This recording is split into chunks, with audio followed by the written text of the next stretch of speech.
Yo, it's been a while. Years, they say. Has it The been a year? boys It's been a year.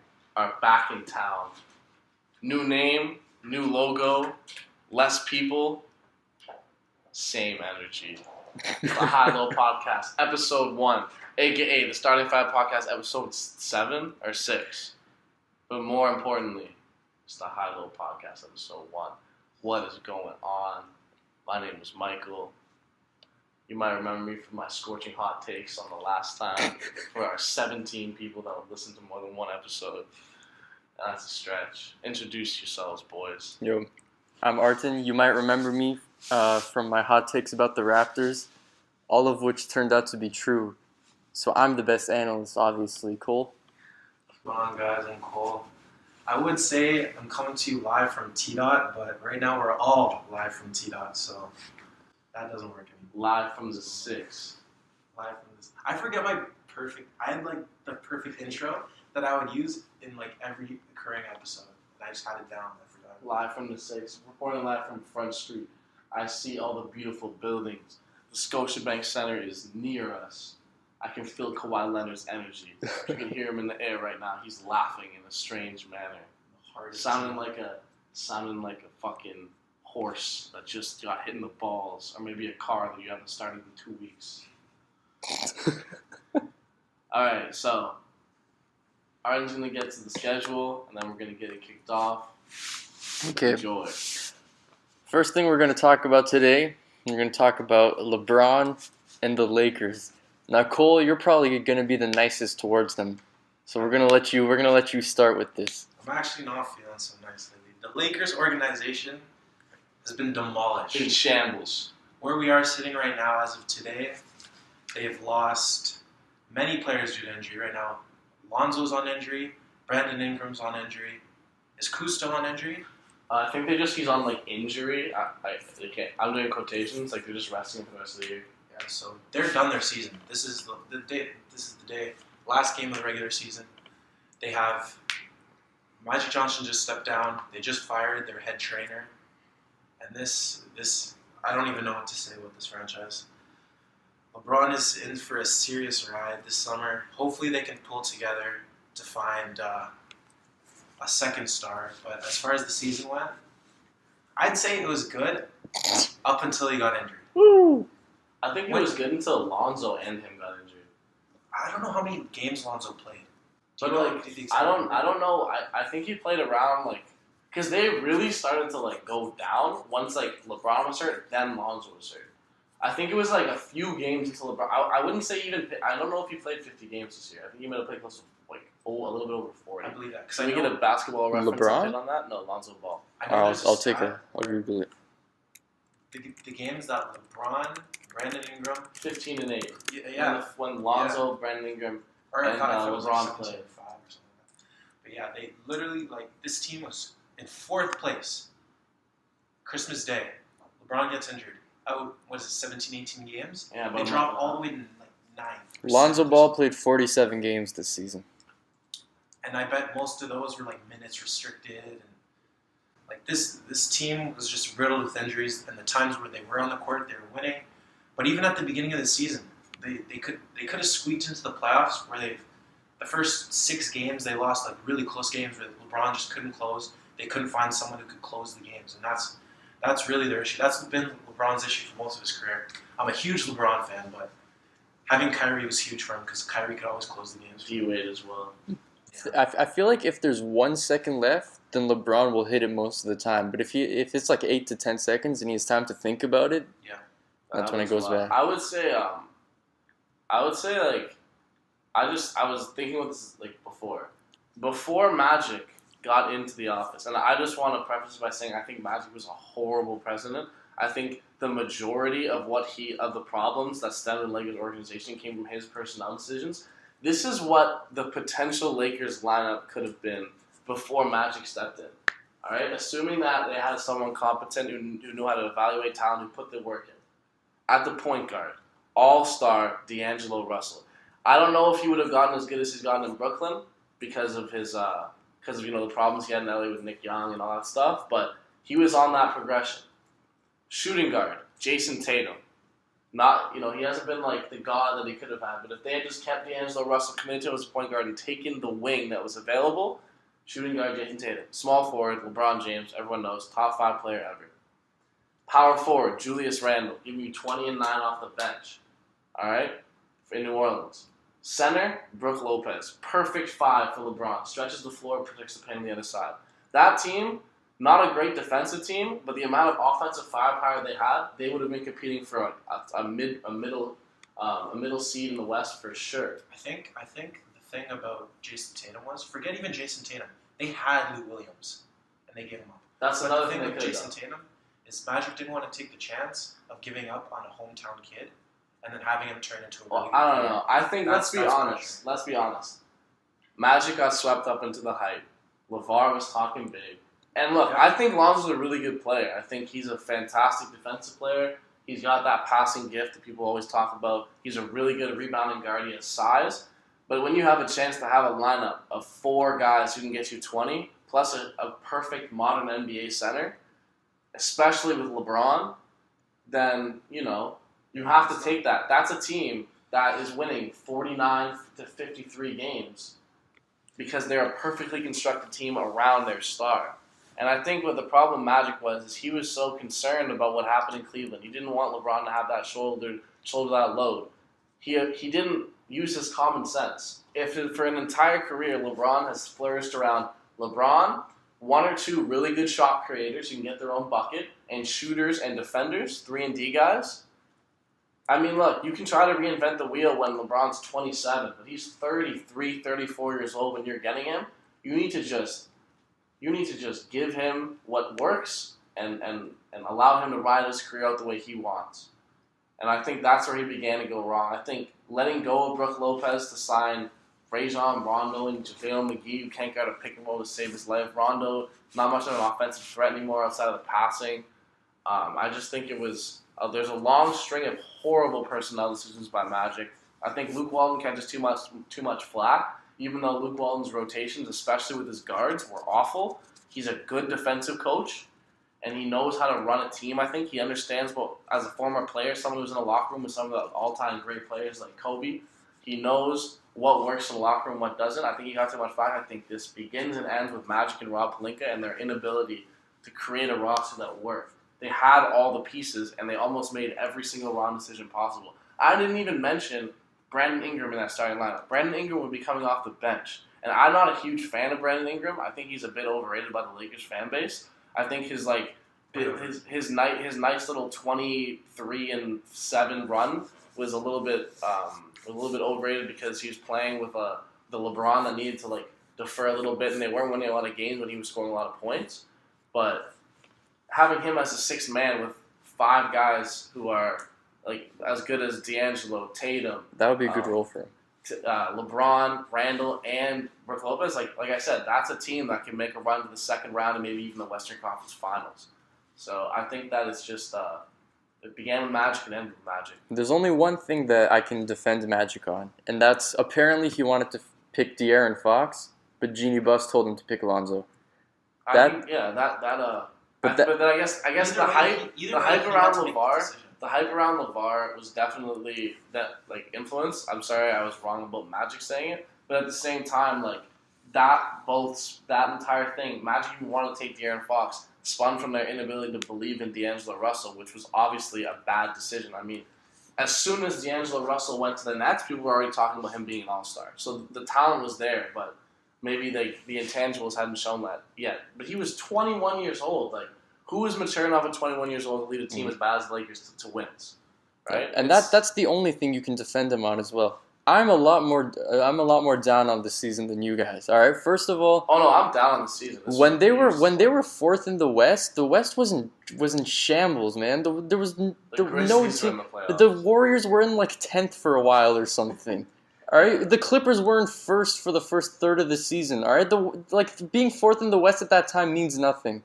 All right, they were 20-14. That's good, but it's not amazing. It's not incredible. If they were completely healthy all year, they definitely would have made the playoffs. All right, so there's that, and I'm not. So that's my first thing. Second thing, they're not the only team that's had injuries. All right, I read today they were the 9th most injured team this year. That is not that high. All right, Denver had so many injuries this year. I can't even believe it. It was literally unbelievable. They're a lot deeper of a team. Yeah, though. That's a really good example of a really well constructed roster. Because that was the problem with the Lakers. They were such a badly constructed roster that the pieces that did work, as soon as they got hurt, everything. So why do they get to whine about injuries? Every team whines about injuries. I think because they're in such media.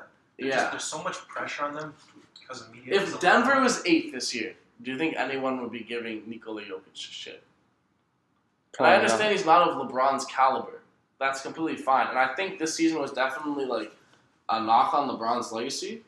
I think it's definitely a reality check that he that he is getting older and he can no longer just take 4 scrubs to the conference finals, and that's okay because he's 34 going 35. He's played more games than anyone I think in the history of the league to this point in his career. But besides Dirk, yeah, and I just meant through however many seasons he's been. Right. He's played the most minutes and the most games. Right, 8 straight finals. You kind of need to give the guy some help. He's going to be a little bit more run down. But I think at the end of the day, people are going to remember this as the year that LeBron went to the West and he couldn't get into the playoffs. And that's a kind of an unfair thing to say because, like I said, injuries and the it's super unfair. Also, he had a better record against the West and the East this year. He actually lost more games against the East than the West. But I mean, when you're of that magnitude, you have to expect, and I'm sure he does expect to be hit with a higher standard of winning. He needs to win this many games to be considered, in that conversation for the GOAT, and he failed, no matter what the circumstances. I think bottom line, we all agree that the problem was roster construction, and from all the interviews and stuff, it sounds like that was Magic. It was Magic. It was Magic and Rob Pelinka. It doesn't even sound like Pelinka that much. From the interviews and stuff I've seen, it sounds like Magic is saying a lot of this stuff. The problem with Rob Pelinka. Yeah. Last year it was Kevin Love. Years before it was Chris Bosh. No, but Magic's just the scapegoat. You don't sign as many you don't sign Michael Beasley and KCP. I thought Michael Beasley was a good sign. And expect to not catch some flack. Kevin Love and Chris Bosh, I don't think they deserve the slam they got. I think it's Magic this time above everyone else. Yeah, and people are realizing that now. People are talking about Kevin Love and Chris Bosh a lot better now. And now here's the problem I think with Rob Pelinka.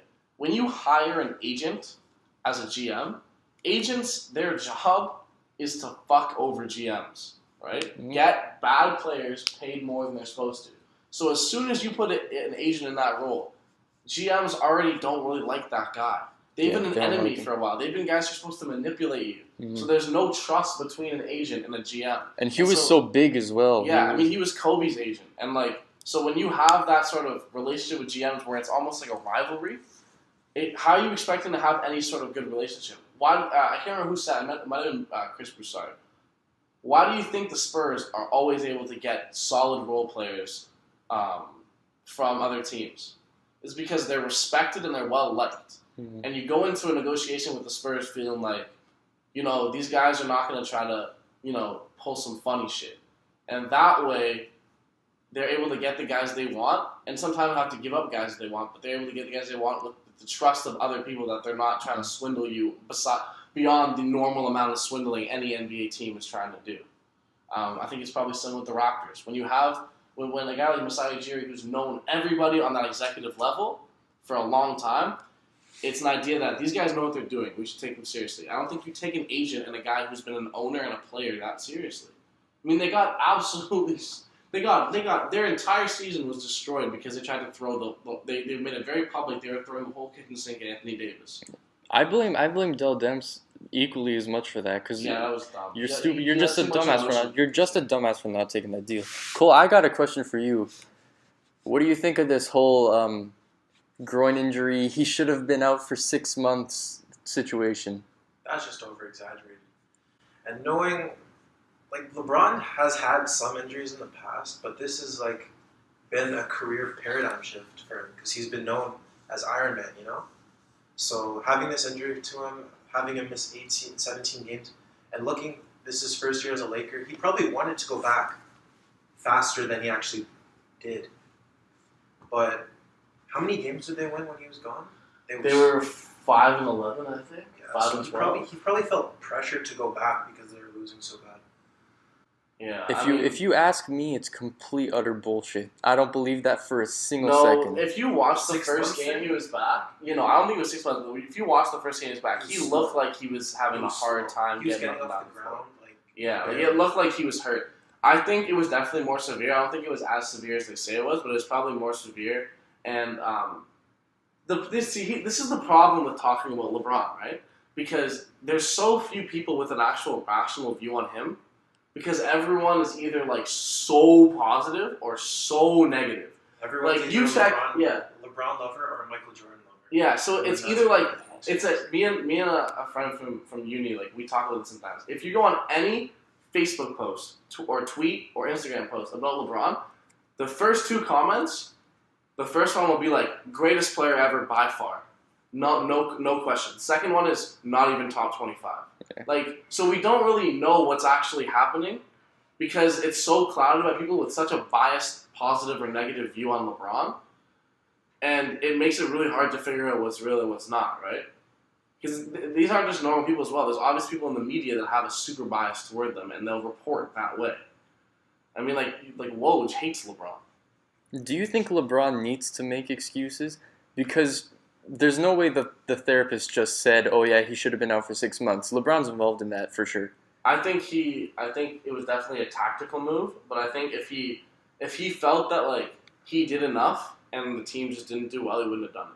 I don't think he needs to make excuses. I don't think anyone's really questioning his ability. I think people are questioning maybe his legacy, Yeah, right? well, And they're that's- talking about Kobe, but I don't think anyone's thinking, okay, well, it's LeBron's fault that he didn't make the playoffs. I think a lot of people think that.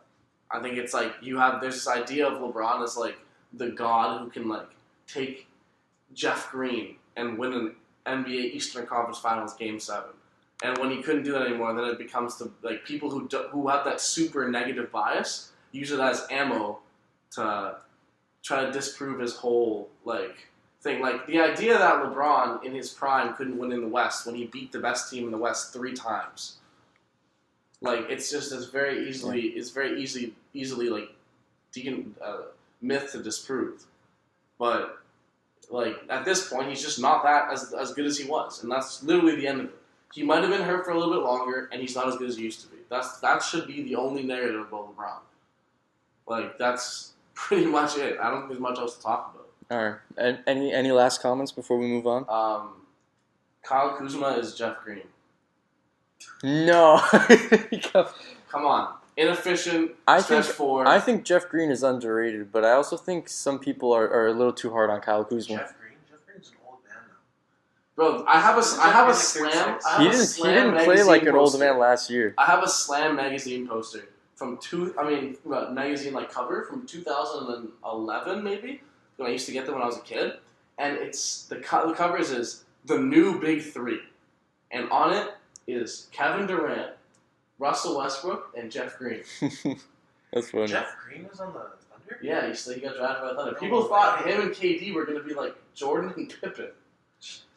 And he just ended up... He had that one really good year with the Celtics, and that's it. That's that one game where he hit the buzzer over LeBron, and everyone was like, "Oh fuck, Jeff Green is like a monster." Then his career just went, and then became Uncle Jeff. Yeah, for real. All right, now here's what I'm gonna do. The season's not done yet when we're filming this. There's a couple of games left to be played, but the playoff picture I think is clear enough that we There's can only go one, through. I think. Well, there's a few. I think that the Rockets can still get second. No, all the games should be done now except for it's just Timberwolves, Nuggets. Yeah, Oh, but they're if also- the Nuggets lose, then they end up being third. The Rockets get second. I think maybe like some 6-7 seeds Yeah, can still be it's decided and basically- stuff like we that. know what the. I think there's one. It's like the West. 2-3 is. I think 2-3-4 might still be in question, and the East 6-7-8. No, yeah, 6-7-8-9. Yeah, is 6, the 6, 7 can be interchangeable, And and 8, 8's being decided. But I doubt Charlotte's gonna get 8. I So will- I'm pretty comfortable saying it's gonna be Detroit. Either way, it shouldn't make it any difference past the first round. You guys want to hear something cool? A little update. The Sixers started Mike Scott, Furkan Korkmaz, Boban, TJ McConnell, and Zaire Smith, and they're currently beating the Bulls by 16. Yeah, but the Bulls want to lose, so it's not the same. It's because they have the tank. They don't have the tank commander anymore, Cameron Payne. The tank commander, bro. You need a tank, you get Cameron Payne. All right, here's what I'm gonna do. I'm gonna go through matchups, and if it's worth talking about, then we'll talk about it. But a lot of these won't be worth talking Just about. talk real quickly. All right, first of all, Milwaukee, Detroit. That's Milwaukee. Well, Detroit, or what is it? Detroit or Detroit or Charlotte, but it's not going to Yeah. be Charlotte. probably a 4-1. No, because Charlotte could get it because Charlotte has both. Yeah. Has the season series over the Pistons. Yeah, that's what I mean. But either of those teams, I give them maybe one game. Milwaukee is just like the talent gap is too big. Detroit's beating New York by 30 right now, Yeah, it's so over. So there's it's your answer. All right. I still Wait. say Can we have a moment? Can we have a moment of silence for Kemba Walker's tenure in Charlotte? Man. I think he's going Lakers. I really hope not. If they don't get anyone else, then wait another year. Wait another I year. don't if think- you trade for AD and you have Kemba, LeBron, and AD. That's still like a. I don't think he's final that spot. much worse than Kyrie. No, but it's just like if Kyrie went to the Lakers, like him and LeBron already have Kemba. Yeah, I guess. Okay, so Milwaukee, Bro, Detroit. listen. GM David Griffin, Coach Ty Lue, Oh my Point God, guard Kyrie 2.0. Irving. Cavs The Los 2.0. Angeles Cavaliers, man. Bro, It's happening. LeBron is the most powerful person in the NBA. He could make that happen. Oh, for sure, 100%. Especially because those are good We're options older, right bro. now. Well, not We're good older. options, but those are You know what? I'll real. give Ty Lue something. He is not a good coach, but he actually knew how to run a star-heavy offense. Like he knew how to get everyone out of the way and just okay, LeBron, Kyrie, go do your thing. Being able to coach LeBron is like a whole different category. He also would talk back to LeBron, which is most coaches. That's are too important. scared. Yeah, that's He important. almost had a heart attack. Yeah, in game 7 of the NBA Finals, he told LeBron to stop crying to the refs because he was playing average. Yeah. That's a pretty ballsy move. Shout out to Ty Lue, man. All right. So Milwaukee's gonna beat Detroit. Yeah, I would say probably 4-1. I mean, Giannis is just a little bit too good at this Brooklyn's point. probably going to come 6th because they're slapping the Heat. Yes. Toronto is gonna be Orlando. Yeah, but I'm giving the Heat 1 or 2 games. I mean, the Magic 1 or 2 games in that series. Yeah, Magic- because the Raptors- Toronto's not gonna Yeah, sweep but the anyone. Raptors have had some problems with the Heat. I mean, why did I keep saying Heat? Magic. The Magic. Yeah, they have. I think they the have. Magic won the season series. Yeah. And the Raptors. I think Magic won the season series. Detroit swept them. Because none of their key pieces outside of Kyle Lowry were part of the choke squad. You know what I mean? And Kawhi- Lowry playoff gets a bad Kawhi rap, is man. Another level. He was giving KD and Playoff Playoff Danny Danny Green. Green. We already know he's a clutch player. Siakam he wasn't part of those elite choke teams where he wasn't an important enough piece to be really considered a choker. We'll see what happens. And Marcus Gasol. Marcus Gasol, he was never on teams good enough, and his teams always made deep runs even when they shouldn't have. Yeah. He can play. Ibaka, he has such a marginalized role at this point. If he chokes, that's going to be pretty. But he has sad. so much experience that it's fine. I mean, he's been to the finals. He's been to the conference finals a billion times. And Lowry gets a bad rap, man. He was a lot better than DeMar. Yeah, no, DeRozan was definitely the heart of the choke team. All right. Hopefully he'll do a little better. I miss him, and I love him Magic- forever. I'm giving Magic 2 games. Yeah, because they're still going to be a little scared of the playoffs, no matter what. I mean, they have Terrence Ross too, so they can't win anything ever. Philly and Brooklyn. I think that's going to be. Well, Embiid might not play the first few games, Oh yeah. so I think that goes 6 or 7. What was he injured with? He has a knee problem, lingering knee problem. And Brooklyn's gonna grind it out as well. They're Well, that the kind of problem team. with Brooklyn though is that they don't have a lot of shot creators. They have D'Angelo Russell, and then after that they have Spencer Dinwiddie. Yeah, the exact opposite of Philly. Yeah, and Philly, the thing is it all matters is if the problem that Brooklyn's gonna have with Philly is they'll be able to keep it close, but Philly has become such a good fourth quarter team Yeah, when they do 100%. that really, really, really complex and super, super intense thing they call give the ball Give the ball to Jimmy Butler. and let Yeah. him do whatever he wants for 5 minutes, and it somehow works every time. Mhm. That's essentially what they're going to do with that. I think that's what they're going to do with Brooklyn. I think there'll be a lot of close games, but if Embiid comes back and he plays, I think it'll be a 5-game series because he's just so good now. But if not, I give it a 6 or 7 gamer. All right, next we got Celtics and Pacers. In a way, they're opposite teams too, because you've got the talented underperforming team and the not as talented overperforming team. Marcus Smart is out too, eh? Oh, is he? He's That's done pretty really big. That's a good. big loss. Yeah, I think it'd be. I think the Celtics will still win just because like. Celtics are just gonna out-talent them. Well, I think also like they have Kyrie, which is like Jimmy Butler, right? Like, Yeah, you just give him the ball at the end of the game and he'll win the game for you. Celtics are 4. No, I'll give the Celtics are 4. Pacers. I think at home the Pacers will give the Celtics problems. I give the Celtics 6 games. Because remember, as good as the Celtics seem to be, they lay so many eggs, man. I'd say if the Celtics can get the first 2 games, the Pacers will just roll over and die. And Pacers, No, Pacers are a pretty good away team as well. That, because if they're that type of team, they would have slipped so hard after Oladipo's injury. That's true. So I feel like they're just gonna like play their nice little team game. I don't know why Wesley Matthews signed there. He could have gone anywhere. He decided to go to Indiana, but I back it. And maybe, just maybe, we'll see the return of Memphis Tyreek Evans. No, that would be big. That would be a really big. But yeah, shout out to Darren Collison too. That would be like as close as they can get to replacing Oladipo. Well, I mean, if he had played up to the standards that he did in Memphis, they might have kept like the 3 or 4 seed. Probably, yeah, they probably would have. All right, now we're moving on to the West. Warriors and Clippers, and it's kind of sad that the Clippers are going to be against. I'm the kind of Warriors, sad you know? that Steph Curry didn't get that Steph Curry didn't got hurt, because for some reason he always goes like ridiculously bananas against the Clippers. So I would have loved to see a whole series of him just like bombing half court shots. But I mean, like if Steph is out, like they still have like such a stacked team. KD's gonna, he's gonna. Boogie's back is like 90% of what he was 2 years ago. Like it's a wash. I'll give him 5. I think one of those games, like if Steph's out 5, if Steph's in 4. Yeah, for sure. Because like if Steph's out, they can't like just do that thing where they go on like a 38-0 run in the middle of the third. So I think the Clippers might be able to grind one out. But if they have Steph, like they're just such a machine. Also, Klay Thompson, if you're watching this, please just have one of those games where you like take 3 dribbles and score 80 points. These are my favorite games ever to watch, man. All right, next up, Denver and the Spurs, which might be 7 games. I don't know who's gonna win. Might be the worst possible matchup for Denver. Hold on, it's a great matchup because you know who's on the Spurs. No, it's not, because who's on the Spurs? DeMar DeRozan. Denver in 4. Dude, Spurs DeMar DeRozan is a different player, man. How many times have we heard this year?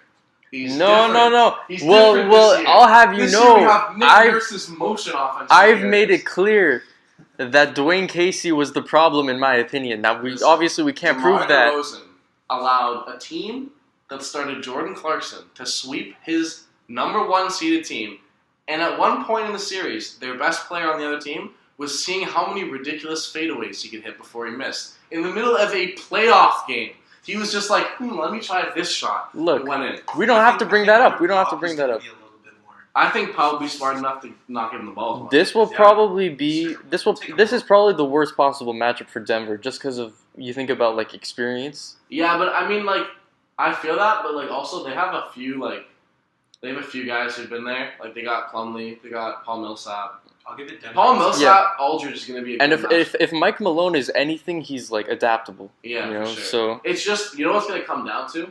Can Jokic defend the pick and roll? Yeah. Because if he can't defend the pick and roll, which he hasn't been able to at like a really good level, like he's not a good defender. I'm going to go Denver in 6 or 7, just because I literally have like more faith in Cameron Payne than I do DeMar DeRozan in the playoffs.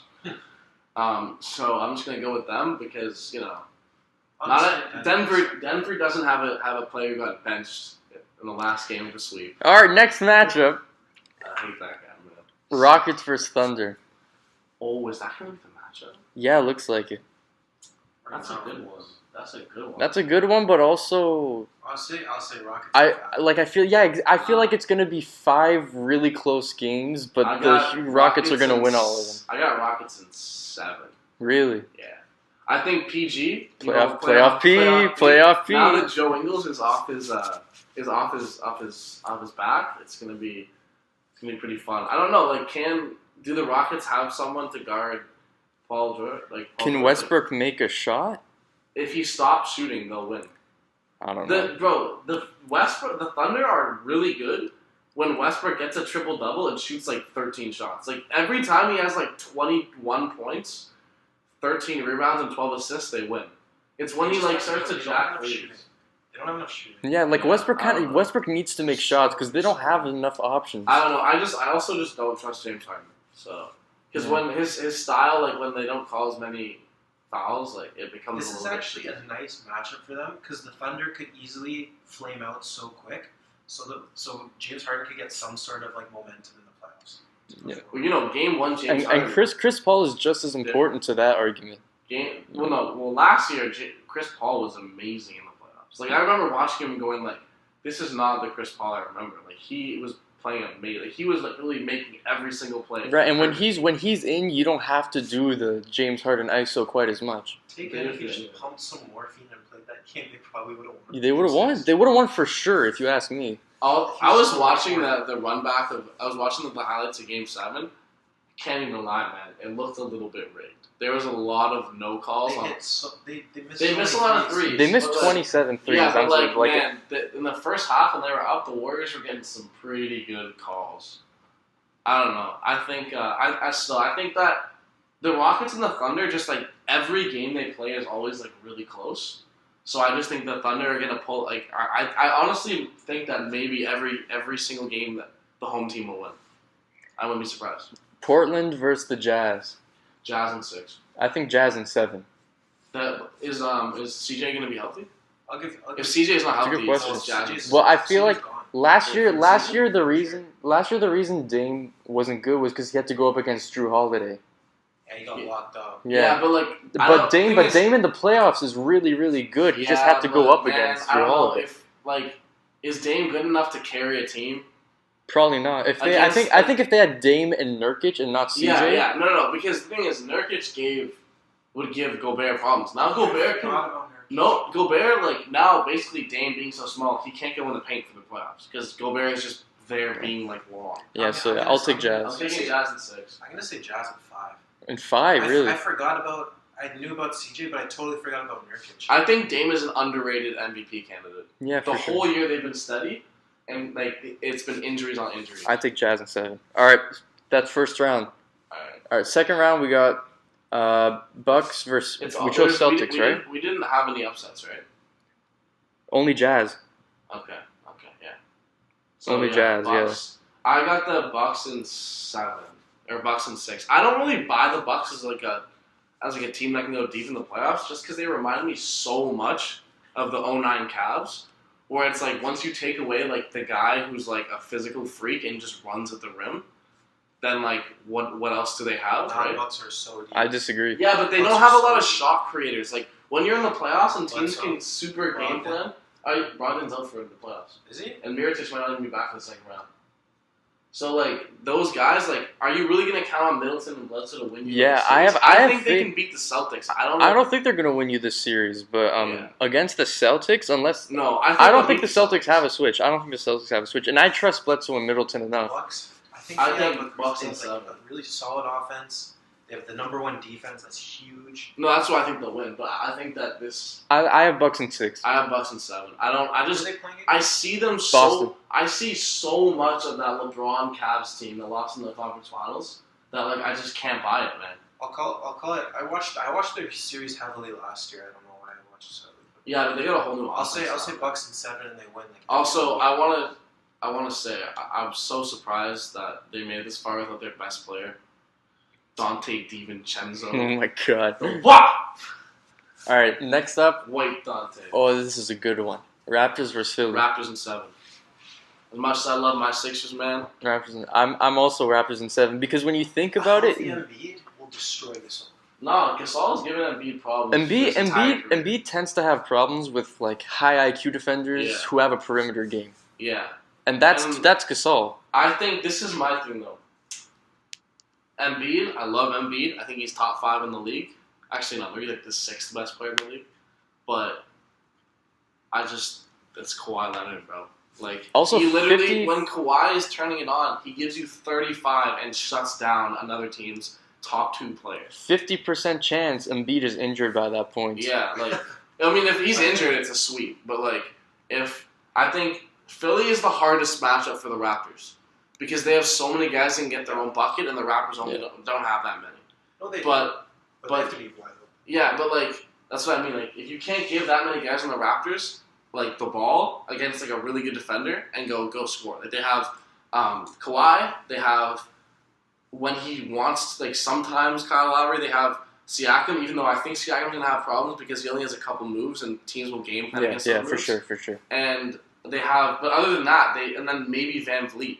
But like other than that, they don't have. Meanwhile, the Sixers have like 3 guys: Embiid, Butler, Tobias Harris, that you can give them the ball. Yeah, and just go score. They could score, depending. So I think that's going to give them a lot of problems. I think the home field thing is going to be huge because these are both really good home teams. Yeah. But at the end of the day, I just feel like it's going to come down to Embiid versus Kawhi in terms of offensive production. Who wins? And I don't know, man. Also, I trust Kawhi. I think a huge issue is you look at the 2 starting fives. They're all really solid defensively. If Gasol can do his job, he's fine. Everyone can shoot except for Ben Simmons. They literally will play off Ben Simmons so far that they'll be help defense for days. Yeah, that'll be huge. That's huge. Why I would be surprised. I think they're going to throw a lot of I think Mike Scott's going to be really big in that series. And the reason I think that is because if he's hitting his threes, then you're forced. Then the floor will become spaced.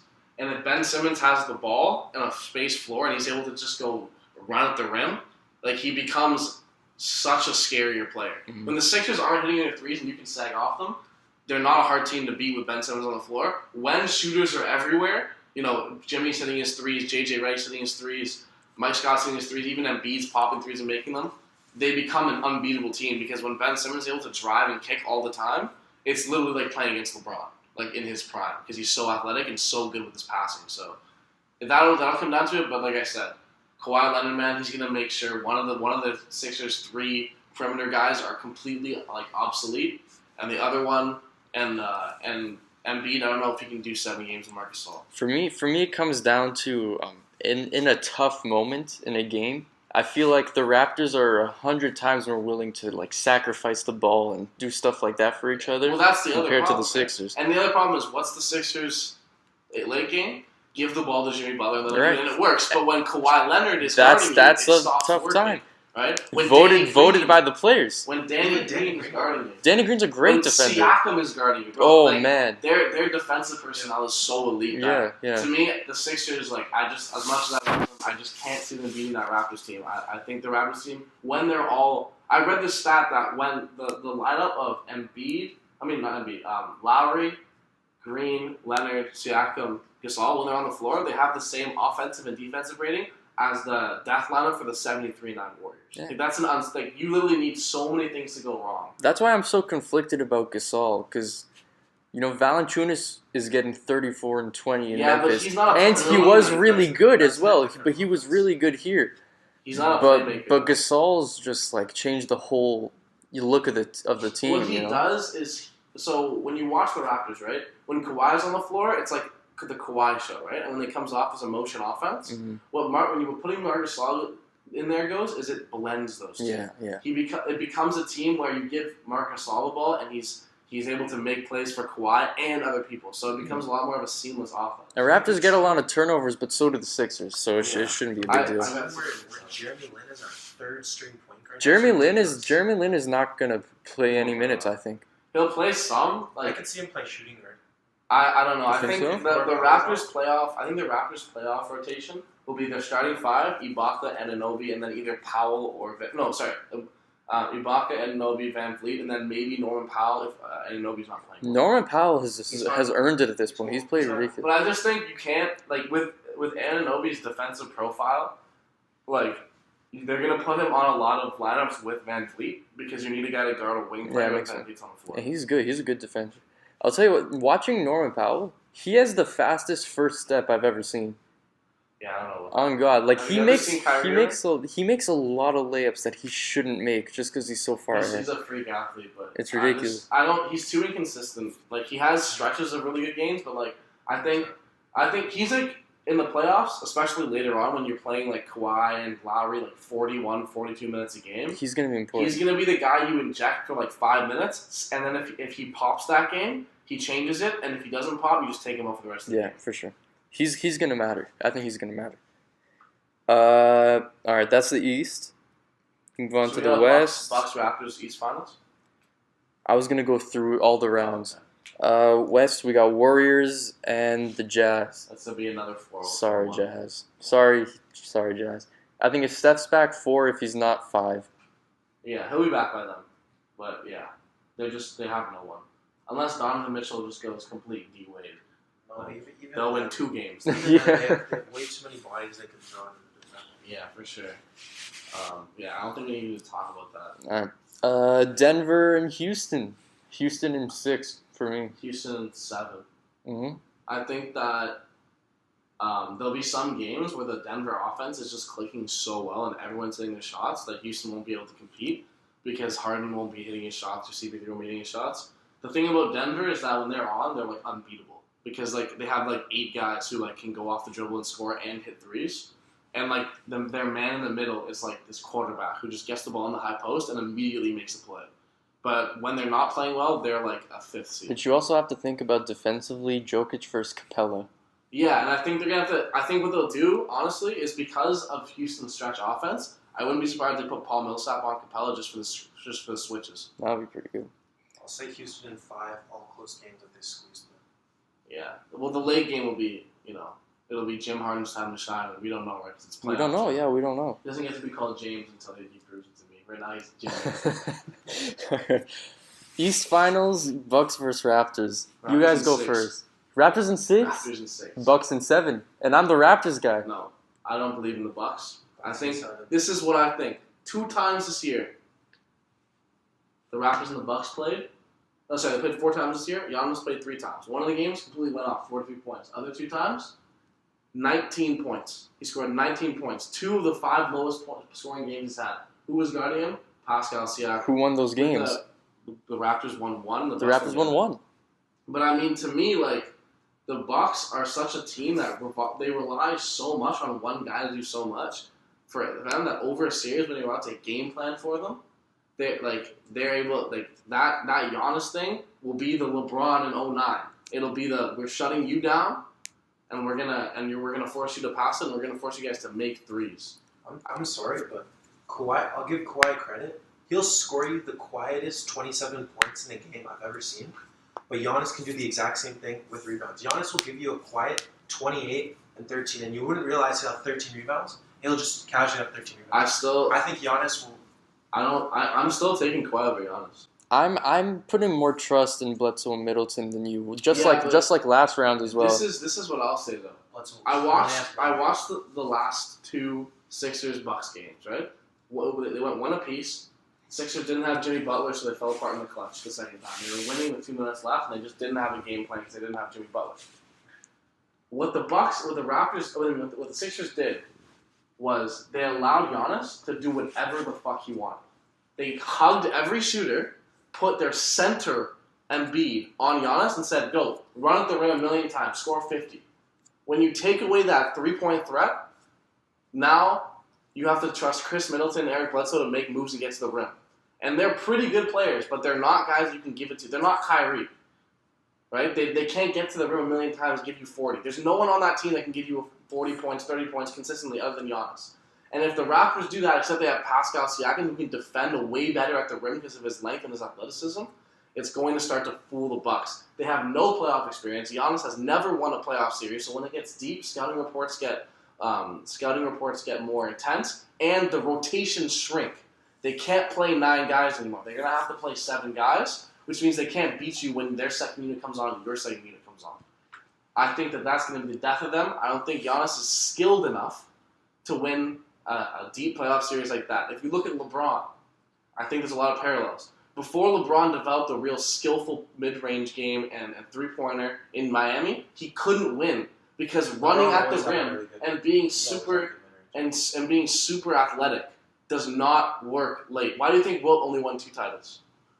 Why do you think it took Shaq getting an absolutely stacked team to win a title? Superb athleticism does not win you titles. Skill, one-on-one ability, when they know your every move, your every play, and you need to break guys down off the dribble and create, Giannis doesn't have that.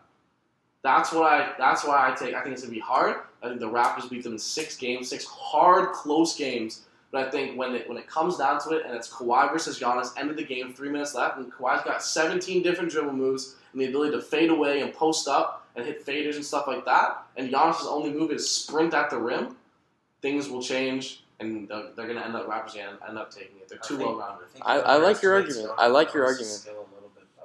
I can see where you're coming. And the other thing for me, at least, is Budenholzer has earned incredible respect for me this season. He should. We'll get to it later, but he's my coach of the year. Yeah, me too.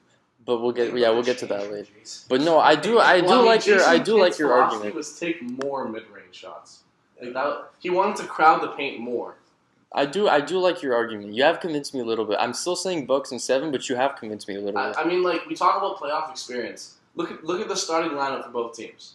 We have Finals MVP, two-time champion, a guy, Kyle Lowry, who's flamed out but has still been on a bunch of deep playoff runs, second round conference finals. You have Serge Ibaka, or Marcus Gasol, guys who have been to the conference finals. And who's the other guy? Oh, Pascal. He's new. That's it. But he's still been to a conference finals and a second round. And also, he's gonna get his experience from Kawhi. You look at the other side. Giannis, never been out the first round. Middleton, never been out the first round. Eric Bledsoe, never been out the first round. I think he went to the second round. Went to the Clippers. Brook Lopez, been to the second round once. And who was the last guy on that?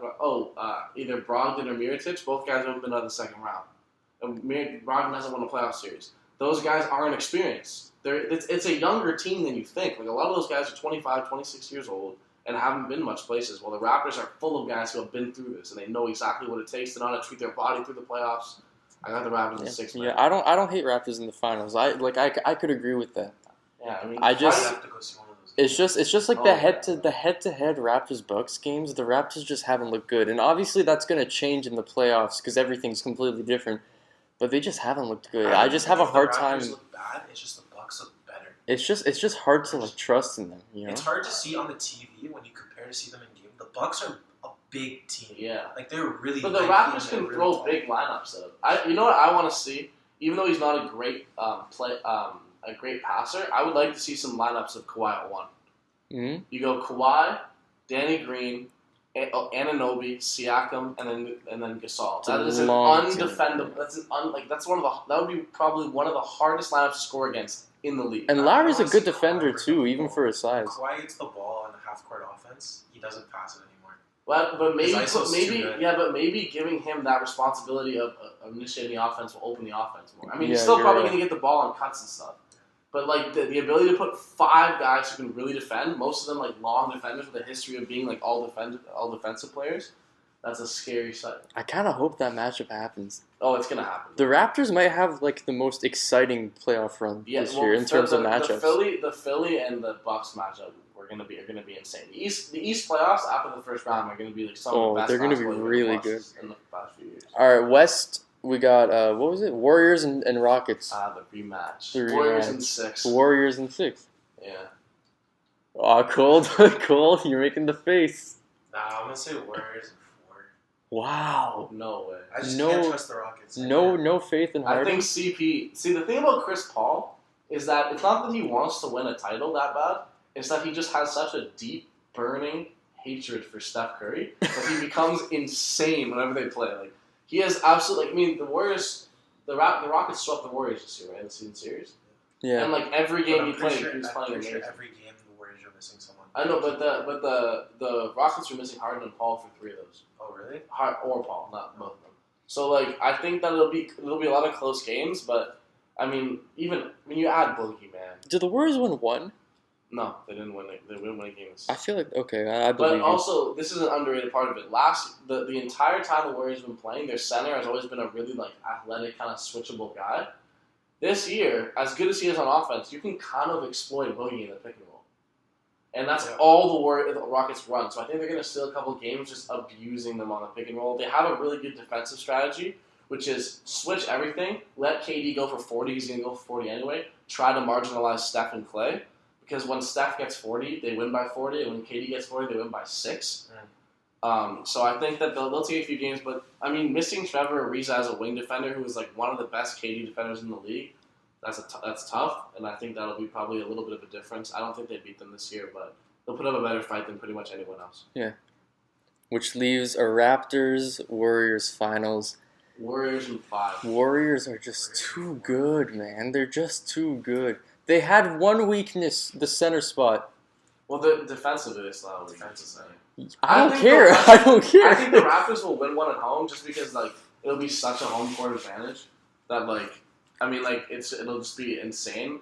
But yeah, the talent. I give them 6. I would say this. I was talking about this with someone, and I was saying if some insane thing happens and the Raptors play out of their mind and beat the Warriors, Kawhi will have like one of the coolest legacies as the guy who just beat all the super teams. Like he'd be able to claim if KD leaves, the guy who broke up the Heat and the Warriors, which is like the God Killer. One of the coolest legacies to have as an NBA player. I feel like that's like top 5 like best things to memorize. The guy who ended 2 absolute dynasties. Especially considering he's like a quiet guy and KD's like all tweeting back at people and LeBron did the announcements. Yeah, it'd be pretty cool and I mean it's not gonna happen, but in a hypothetical world that it does, I mean that kind of solidifies him with one of like the. It's not gonna happen, but Raptors did sweep the Warriors, so they'll give them problems because they're so long. You like them 1% more than everyone else, you know. I think 5. If they're really lucky, they'll win both games at the first homestand. But after that, I kind of hope they don't. I'd rather see the Warriors not win in Toronto. Most likely for an upset. For me, it's Philly versus Brooklyn because Brooklyn won 2 close games against Philly. Yeah, I think that it's gonna be the same as Miami versus Philly last year, where like it's a lot of close games, but like the talent gap just like begins to show as the series goes on, and like you have less surprises to throw at people. I mean, you don't really get to prepare for teams when you're not playing 7 times in 2 weeks, right? Mm-hmm. Honestly, I think Thunder Rockets is a really, really big possible match. I get that. I just don't have any faith in the Thunder. I don't either, but I think on the idea... Well, we picked Jazz. Yeah. We picked Jazz. And I also think, I mean, look, if by some magical way Greg Popovich finds a way to make DeMar DeRozan at least the same player he's in the regular season, the playoffs, it doesn't have to be better. I think the Spurs have a pretty good chance against the Nuggets, but like that would take like he would be if he figures that out, he is the GOAT. If you ask me, he is the GOAT. I think Phil Jackson's better. Really? I mean, Phil Jackson has 11 titles, and he juggled a lot of egos, man. The triangle is questionable. Well, now, but it was the perfect ISO offense. But it's like, is ISO offense? You can't question an offense that won 11 championships. You know, you can once people figure it out, and I think basketball now is a lot more. It's different, but like I feel like coaching now. You know, for that era, like I just feel like coaching now in general is more impressive. I don't know. I think what Phil was able to do, but with getting such like absolute greatness out of guys that were like known as just scorers. Like if you look at Jordan and Kobe when they didn't have Phil Jackson, they were guys who put up incredible numbers and didn't win. With him, he turned them into winners. I don't even know about coaches in the NBA. I feel like college is more about a coach's game. NBA is more serious. We could get to how Zion was completely misused and Coach K blew having one of the best college players of all time because he wanted to play no shooters and give R.J. Barrett the ball in the clutch. They didn't have shooters. Shout out to R.J. though; he's a future star. Yeah, and he's Canadian, so he's got our support forever. Okay, there's play. Anyone? Okay, so the recording cut off. The mic was being weird, but it should sound better now. We're just gonna get straight back into it. We're gonna talk about the free agents, the big Ks, and the 1J, and the one. Do we have to talk? Okay, fine. We'll talk about the J, and we'll where we think they're gonna go. So why don't we start with KD, who's probably the biggest one. I mean, what do we know about KD, man? He loves to go to stacked teams, you know. But what he really wants is a team where it's not only stacked, but he is the undisputed best player. And so that's why I have KD coming to Philadelphia. The Philadelphia 76ers, goodbye, Jimmy Butler. Embiid, pretty good, pretty great. Not as good as KD. He's going to be the second option now. Ben Simmons, elite shooter by him.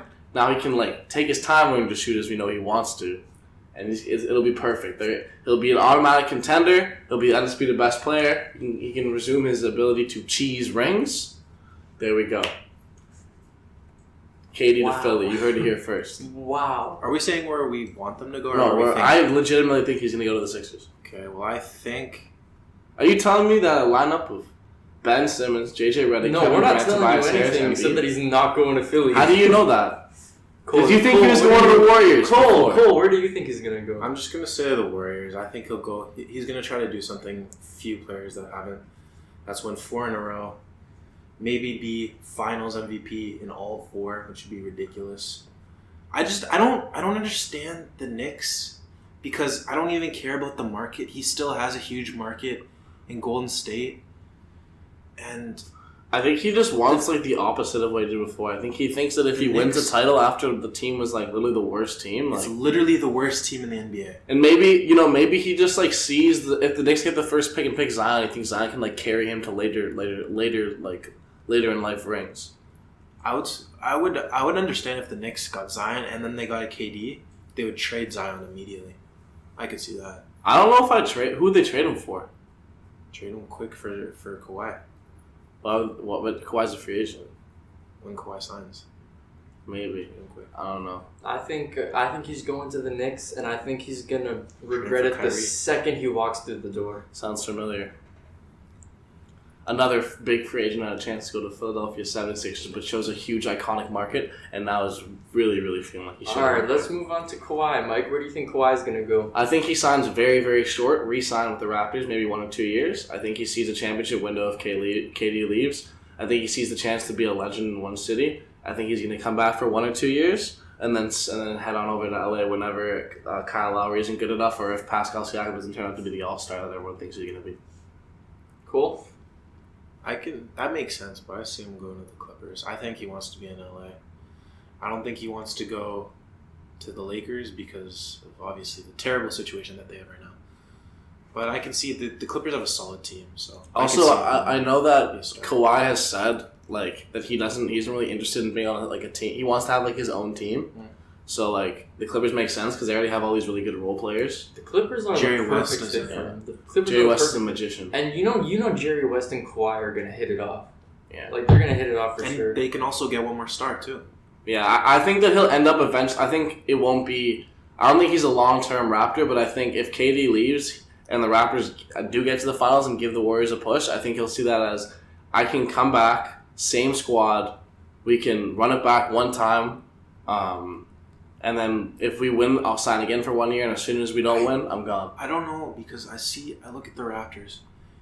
Marc Gasol a year older, Kyle Lowry a year older, Danny Green a year older, Those guys, a year older. Yeah, I feel that, but I don't think any of those guys rely on their athleticism enough to see a steep decline until they're like in their late. I think they're gonna be worse, but what you have to think about is that as these guys slowly get worse, the young guys, Van Vliet, especially Siakam and Anunoby, get slowly better. So like the talent is kind of evened out with the experience staying the same. Masai he's made a beautiful roster. I think you can't keep him from home, but I think you can keep him from home long enough to get a ring out of it. Kyrie Irving. The Los Angeles Lakers, baby. Like I said, Coach Ty Lue, GM David Griffin, point guard Kyrie Irving. The LA Cavs are back. But seriously, it's either the Celtics or the Knicks. I don't know if he's going to go back to the Celtics. I don't think Brad Stevens and his style mix very well. But I think he's either going to go to the Nets if D'Angelo Russell chooses to like not come back, or because I think he might be a restricted free agent this year, or maybe he has a qualifying offer or something. And if he might go to the Nets or the Knicks, or he'll stay home. But I'd love to see him on the Lakers. I'd love to see the return of Kyrie and LeBron. That's like one of my favorite all-time duos. It'd be sick. I guess the Knicks. I don't see him really going. After what has happened over the last week, just being a basketball player, even as much like even the contract they could offer me playing with LeBron, playing in Los Angeles, I could not see myself going into that situation because it's so just fucked up right now. Maybe he'll just retire. He said he wanted to retire like before he was 30. That'd be pretty crazy. Imagine he just was like, yeah, I'm done. I'm gonna go live on a ranch. He just had a rough year and decides to retire. No, he literally said like he wants to retire and like buy a farm. when he's like before he's 30 or something. I think he's going to Knicks with KD. I feel like they've planned that out, and it's like a done thing in their minds. And I think it's stupid. I think they're going to... Well, I mean, didn't Kyrie say he was going to give the Lakers in a meeting? Yeah, he did. So who knows? Who's in that meeting? LeBron. Everyone else is fired. It's LeBron. LeBron and JR. LeBron and Channing Frye. They're gonna for some reason bring in Tom Brady. Did you ever hear about that? The Celtics were recruiting KD and they brought Tom Brady. Really? The Lakers are gonna bring Tom Brady. Our new president of basketball operations. And you're talking about, they're gonna bring David Griffin and Ty Lue. Kyrie literally forced his way out of that. Yeah, but it's still funny. That's also, he had like some weird spiritual awakening, right, where he realized playing with LeBron isn't actually bad. So, who knows? Honestly, he's the weirdest guy, man. I have so little respect for Kyrie. So weird dude. Incredibly little. Him and KD, and they're both going to New York. Yeah, that would be it. There's no leader there. Kyrie has struggled, and KD... The biggest media place in the world. Also, KD has quite literally said he doesn't want to be a leader. He says he likes Golden State because he can divert. Because Steph's the leader and he can just play basketball. I get and that. Guess who's the leader in Philadelphia? Joel Embiid. My theory is starting to make more sense to me. I get that. He's just down to chill, Yeah, as long as he can understand that that makes him kind of out of the running for a top 10 player. Because every single top 10 player is a leader. It's fine. Yeah. No, I get that. Who's next? Who said? The next one is the God himself, the greatest ever to do it. Oh, Mr. Klay top corner shot, bro. He's staying. He's gonna be a Warrior for life. There's gonna be a statue of Steph and Klay outside of the Oracle. Mm-hmm. The Steph one's gonna be a little bit bigger. His jersey's going up for sure. Yeah, they might retire his jersey before he retires. That'd be the most Klay thing ever. No, honestly, the most Klay thing ever would be his jersey getting retired, then he comes out of retirement. During that interview where they were like, "How did your office benefit from your defense this game?" And he was like, "They both were good." That's when we're at best. And they just walked away laughing. It's great on both sides.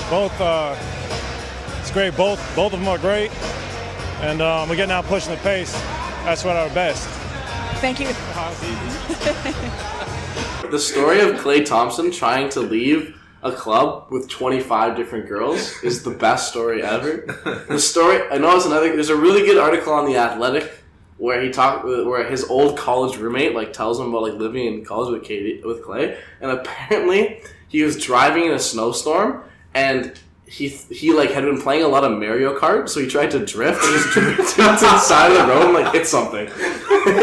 He literally just tried to skirt because he thought it'd be funny in Mario Kart, and he just drove it off the road. The only reason I want him to go to LA is because there would be more of that kind of stuff. Oh man, it would be ridiculous. But no, he's staying. Yeah, for sure. And he's so beloved. He'd be beloved anywhere he goes. Steph, the only place I could see Steph going is at the very end of his career going to Charlotte because he grew up there. Him and Steph are Warriors for life. Did you see when Shannon said that KD will never be as beloved? Yeah, I as 100% Steph? Agree with that. Yeah, but then KD commented ignorance. KD, who's the ignorant one? No, that's not even saying that he's not better than Steph. LeBron is not as loved in Miami as D Wade. That doesn't mean that D Wade was better than him. Who's the ignorant one here? If you think that statement is a problem, he's a sensitive little boy. You ever seen the old tweets of KD where he's you ever be sitting at the edge of your bed thinking about the girl you love and damn.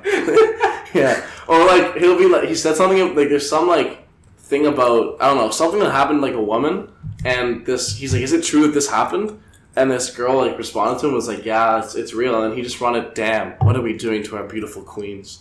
He's just such a sensitive little boy, and we just gotta admit that. Alright, last K is Chris Middleton, right? Yeah. He's a Laker. He's a Laker. He's a Laker. I think he would be dumb not to stay Bucks. He doesn't like playing for the Bucks.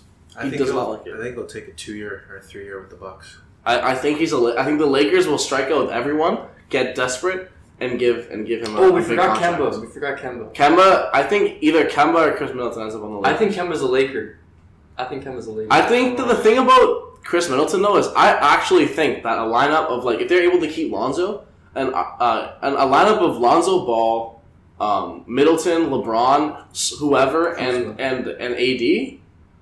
I would say Ingram and Kuzma probably gone on a trade, but if they have those four, like that's outside if they get a good defensive four, like that's a good defensive team, and I think a team with Middleton, LeBron, and Anthony Davis has a perfectly set hierarchy. It makes sense, and could go and make a decent playoff run. It makes sense.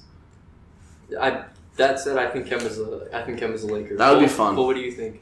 You think the money's too much? He's going somewhere. Like he might be a Knick if Kyrie's not a Knick because he's from there. I pray Kyrie over Kemba.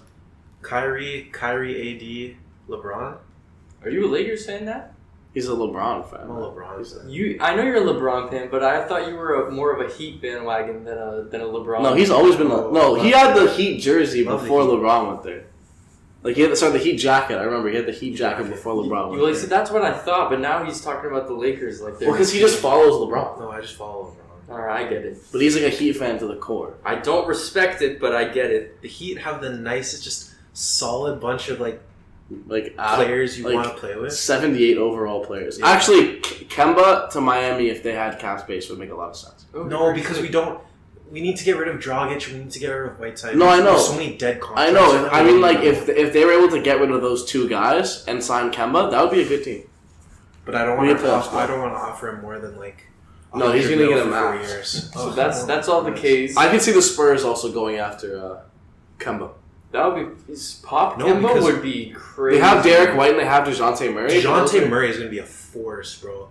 Yeah, he's a great sick. defender, man. He led the league in deflections in the second year. He could play too, though. I think he could play too. I mean, like just the creativity of the Spurs in terms of their lineups is unparalleled. So yeah.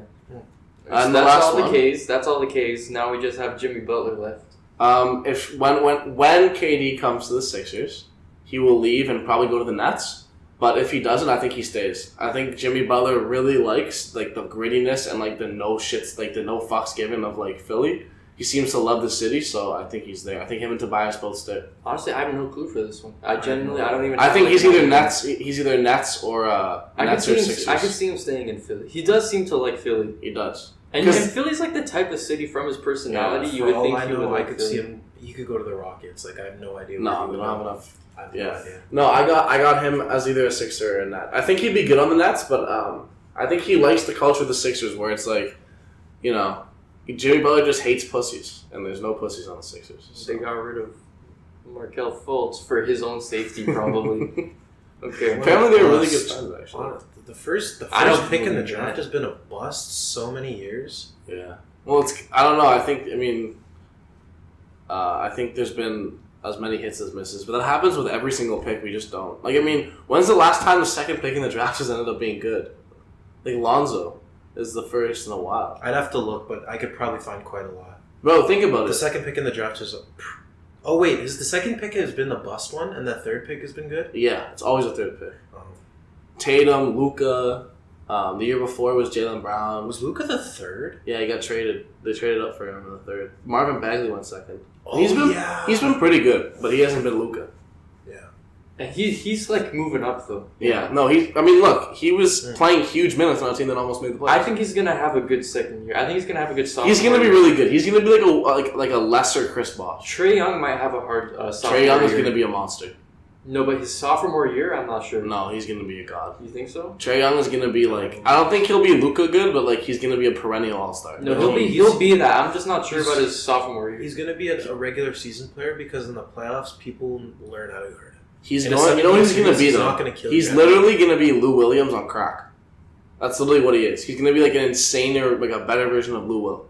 Small. Can get buckets from anywhere, he's just a better passer. He's going to be an insaner Lou Williams. Insaner is now a word, I just made it up. Alright, I think that's good though. So, KD, Sixers, baby. It's award time. Oh, now last year, Mike... Boogie will go, when KD leaves, Boogie will resign. Who cares about Boogie? Last year, Mike, you introduced this... Boogie to the Lakers? ...as the annual with a question mark. It is now... Starting 5 Podcast Awards show.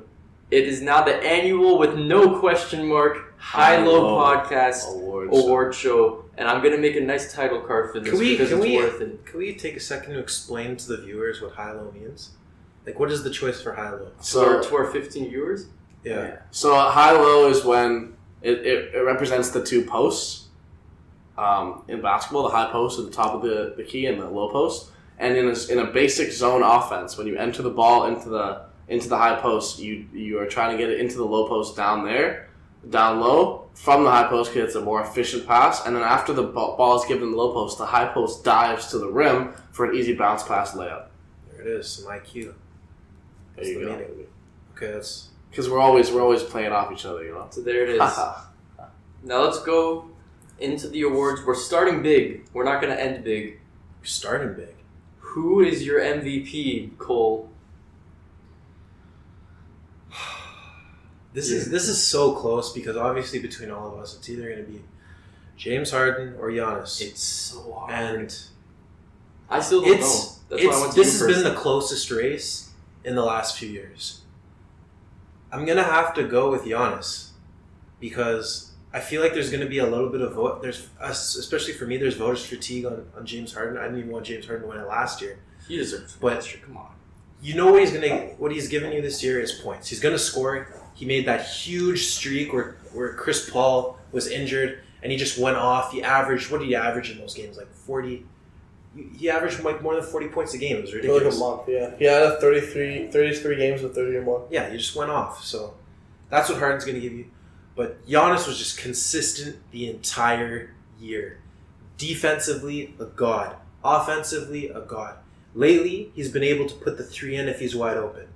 Mid-range, decent. And he's carried his team to first place in the NBA. There's not much more I can say about that than Giannis has just been overall a better player than James Harden. And that's why I pick him. I got Giannis too. I was pretty critical of him earlier, but I think he's been the most valuable player in the league. Like I said, the entire system of the Milwaukee Bucks is built around him, and he's made it into like the best system in the league. And also, I mean, he's not only like James Harden has been better than him on offense, but he anchors the best defense in the league. Like he is the central figure on the best defense in the league. Basketball is playing on two sides, so for me, that's mine. That's no shade to James Harden. Had a historic season, but look, scoring points does not mean you win the MVP. Kobe averaged 35 a game, didn't win the MVP. Right? Michael Jordan won 10 scoring titles, only won, 5 MVPs? Yeah. 6 MVPs? Shout out to Steve Nash. Yeah, so, I mean, look, they've been the best team in the league all year. A really good point, one of the other guys on the TV said, people are giving James Harden a lot of credit for putting the team on his back and getting them into the playoffs. Giannis has been doing that all year. Why does James Harden get a pass? Why is it a compliment to James Harden that his team sucked at the beginning of the year? Right? It's the Rookie of the Year debate. Just because someone picked it up and had a better second half does not mean it's a full year award. It's a regular season award. I think Giannis deserves it. He's been the most elite player on both ends of the court this year in terms of value. I've never been more back and forth on anything in my life, but I've always been more. I'm slightly edged Giannis right now, so I'm with Giannis too. We all chose Giannis, which is interesting, but I really think you guys have said pretty much everything that can be said about Giannis. But my argument for Harden, I was with Harden for like a solid 2 weeks, and my thought process was, in 2 years, you know, I'm not even gonna think about Giannis, but I'm gonna remember what Harden did this season for the rest of my life. I think you're going to remember this year as the year that Giannis became Giannis. You think so? Like, he had nuts years before, but I think this is the year where he's gone from, like, a really talented young player to, like, top Superstar. 3. For me, I will never forget what Harden did this season. I'll never forget it. That said, I'm still Giannis because when it comes down to it, in terms of, you know, value to the team, it's about the same. And It's very Giannis, close. Giannis just flat out has been the better player. And, you know, to add on to that, they're the higher seed. You know what pisses me off? When people say, well, Giannis is the best player on the best team, so we should give it to him. Well, no, that's not, because then, I mean, in 2015, Al Horford should have been the MVP. It's not the best player on the best team award. You know, it's not. Well, a I mean, default. I guess it's not a default thing. the logic against that would be, logic for that would be, the best player on the best team has been the most valuable because they contribute the most value to their team if there's no other stars. But there's a reason there's a vote. Like, I saw Barkley said that. Like, that pisses me off, man. A lot of people say that. I don't know. I just think about how good they've been. It's such a lazy argument. I guess. I still think it's Giannis, though. I mean, how dominant he's been on both ends. Well, Harden's a decent defender, and he's actually a really good post defender against like stretch fours. But he's second in steals. Like he's active at the very least. Yeah, but I mean, he's not Giannis. Yeah, he's not. No, Giannis. Everything that team does revolves around him being insane, and he's done it all year. Yeah. All right, so there's our MVP. We all agree Giannis. And you know what? That might be what happens in the actual vote. It might be a bunch of people who slightly edge Giannis, you know. Like, it could be a blowout. For sure. All right, so there's that. Next up, Defensive Player of the Year. Mike, who's your Defensive Player of the Year? Paul George. I like Rudy, man. Great guy. Cries all the time. But he can't really defend the switch as well as I want from a big guy in this era. And Paul George has just been like the best perimeter defender in the league pretty much all year. So I got him. I think he's put in the work being a two-way guy, scoring. I think I read today that he's the only player other than Michael Jordan that's averaged 28, 8, 5, and 2 in the season. So I mean, there you go. He's played out of his mind this year. Hopefully, he can translate it to the playoffs like last year. But yeah, give me PG. My Defensive Player of the Year is Giannis. I think that's complete. I mean, if you use the MVP argument where he's been the best on the best defense, that's completely it. It's not even that. It's just like you watched him steal a ball from Cole's my players 35 times. He has to be the best defender just because of like his physical attributes. Yeah. Like it's unfair to everyone else physically what he is. You know what I think though? Think about who's won Defensive Player of the Year and MVP in the same year. Jordan, Hakeem. And LeBron, I think, was one vote away from it. I think guys that vote Giannis MVP won't vote him for Defensive Player of the Year because they don't think he's good enough to join that. I think that's why I'd say Paul George wins, because I think Paul George would be third in MVP voting, and he'll make up for that not getting votes in Defensive Player of the Year because people will think, I don't want to put Giannis on that pedestal so quick. I get that, but for me, it's still Giannis. I think he's just been the best defender this year. All right, Rookie of the Year. My Rookie of the Year is Luka Doncic, just for the reason that as great as Trae Young has been, and I think a lot of people are kind of on this boat. Trae Young's only been good for the last third of the year. Doncic since day one has been blowing people's minds. So for that reason, I'm on. A little known stat. Trae Young, for as good as he's been, is still putting up less points a game than Luka. Since the All-Star break, Trae Young I think is averaging 21 a game. Luka is averaging 22 a game. It's like a loud 21. Yeah, and because he either scores 11 or 34, right? And I think Trae has been insane the last the last 2 months. Like you said, 6-month award. Give me Luka. Before they traded away everything for Kristaps Porzingis, they were in 10th. They were looking good, and they tanked it in order to try to keep their pick. But he's been great, and he's going to continue to be like one of the best players in the league. I think honestly, probably the best rookie class that I remember like in the last few years, given the fact that you've got DeAndre Ayton, who despite the Suns like giving him like 8 shots a game, is averaging 18 and 10. Yeah, he was incredible. He was really good. Like for the lack of usage that he has, he's been really efficient and he's been a good rebounder and a decent defender. Marvin Bagley, just solid role player in his rookie year. That's all you can really ask. Luka has already sort of like shown that he is like a future top 10 player. Yeah. Trae Young, Jaren Jackson was really good. He's gonna make first team, and he only played 58 games. I think he was really good. And like you go lower, Landry Shamet is a starter on a playoff team right now. Yeah. Who else? There's been other guys. I can't name them off the top of my... Oh, Mikal Bridges, good 3-and-D guy. Shai Gilgeous-Alexander. It's been good top to bottom. Yeah, it was a really good one. It's been they've been a lot of good guards, actually. Even Colin Sexton has turned into a pretty good player. People thought he was going to be a project for years. Yeah. He really started going off at the end. He shot 40% from 3 this year. Really? Yeah. I didn't know that. That's pretty good. Yeah. Cole, who's your rookie of the year? You just didn't say it like clearly. Luka Doncic. All right, there it is. Most improved player, Cole. Most improved. I haven't followed this too much, but I guess from being Toronto, I'd have to say Pascal Siakam. Started off the year, and you probably wouldn't hear anything about him in a major media source. Now he's like a solid talk of the NBA. Like he's a solid. He's gone from a barely a role player to a third-tier star in 1 year. Yeah. Which is pretty great. I think this is a tougher than people think.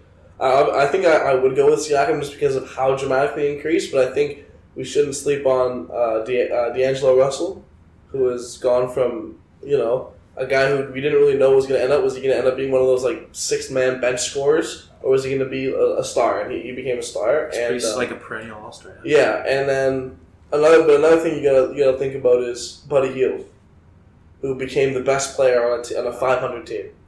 So I'm gonna go Siakam, but they barely edge out those guys. I mean, Buddy Hield averaged 20 a game, right? And he was pretty good last year, but he was not as good as he was this year. See, well, that's exactly what it comes down for me. Like, D'Angelo was pretty good. Buddy Hield was pretty good. Siakam was like... He was a good bench player. He was a decent bench player. He was used mostly for his defense, Yeah, his offensive game became he had a crazy improvement. And when you're calling it the most improved award, you got to give it to the most improved player, and that's Siakam. So I'm not buying the D'Angelo argument. Yeah, I don't know. I just think he also went from a guy who was, they were arguing should him or Spencer Dinwiddie start, to the best player on the 6th seed. Right? I mean, there is an argument there, in my opinion. I mean, that doesn't happen a lot. Right? But also, Dinwiddie is insane. Yeah, he is the best player of all time. So, alright. Mike, who's your 6th man? This is hard because they're both on the same team. I have to choose between Lou Will and Montrezl Harrell, who has been averaging like 17 and 7 off the bench. And the thing is, I think Lou will win because it's been the 6th man award is generally a scorer. Like a guy who comes off the bench and gives you 20. And I'd probably go with him, but I think I don't know. Like, it's close. I mean, Montrez has been like kind of like Siakam in a lesser way. He's an energy dude, a guy who can guard the 4 and the 5. He's super aggressive down low, runs the break rate. I mean, it's hard to average that many points. I think if Julius Randle's team had won more, I think he would have won, and he averaged almost 20 points off the bench. And another guy you can look at is Sabonis, but he got hurt. Because Sabonis was averaging almost a double-double, I think, off the bench. But I'm going to go with Lou Will just because, like, I think, that's his award. Like, he's just been so good that at this point that he's just, he averages 20 points a game off the bench every year. Montrez has been a really good bench player, but Lou Will's getting, like, 40-point games. Yeah. He plays starter minutes, though. He plays starter minutes. He comes off the bench, but then plays 32 He's minutes. basically designed for this award. It's not my problem. He's literally sits 6th man. Even though you know who's gonna get a lot of votes and might act like, I don't think he'll win, but he'll get close. Is gonna be D-Wade. People are gonna vote for D-Wade. But Lou Will's just too good. It would have been a nice story to have it be D-Wade this year. But Lou Will's just been way too good to not give it to him at this point. Like, he's been incredible. Even if he's playing starter minutes, you don't really take that into account. It's just who's the best player off the bench. I think he'll win it. I just don't know between him and Montrez. That's going to be the reason. I mean, if the Clippers put up a fight against the Warriors, it's going to be because their bench just abuses the Warriors' bench. Especially Montrez. Lou Will, just because of the name. Not many people know Lou Montrez Harrell. Yeah. Well, the media hopefully knows about Montreal. It's Montreal Harrell. All right. Coach of the year. My coach of the year is Budenholzer. Yeah, it's Big Bud brand, man.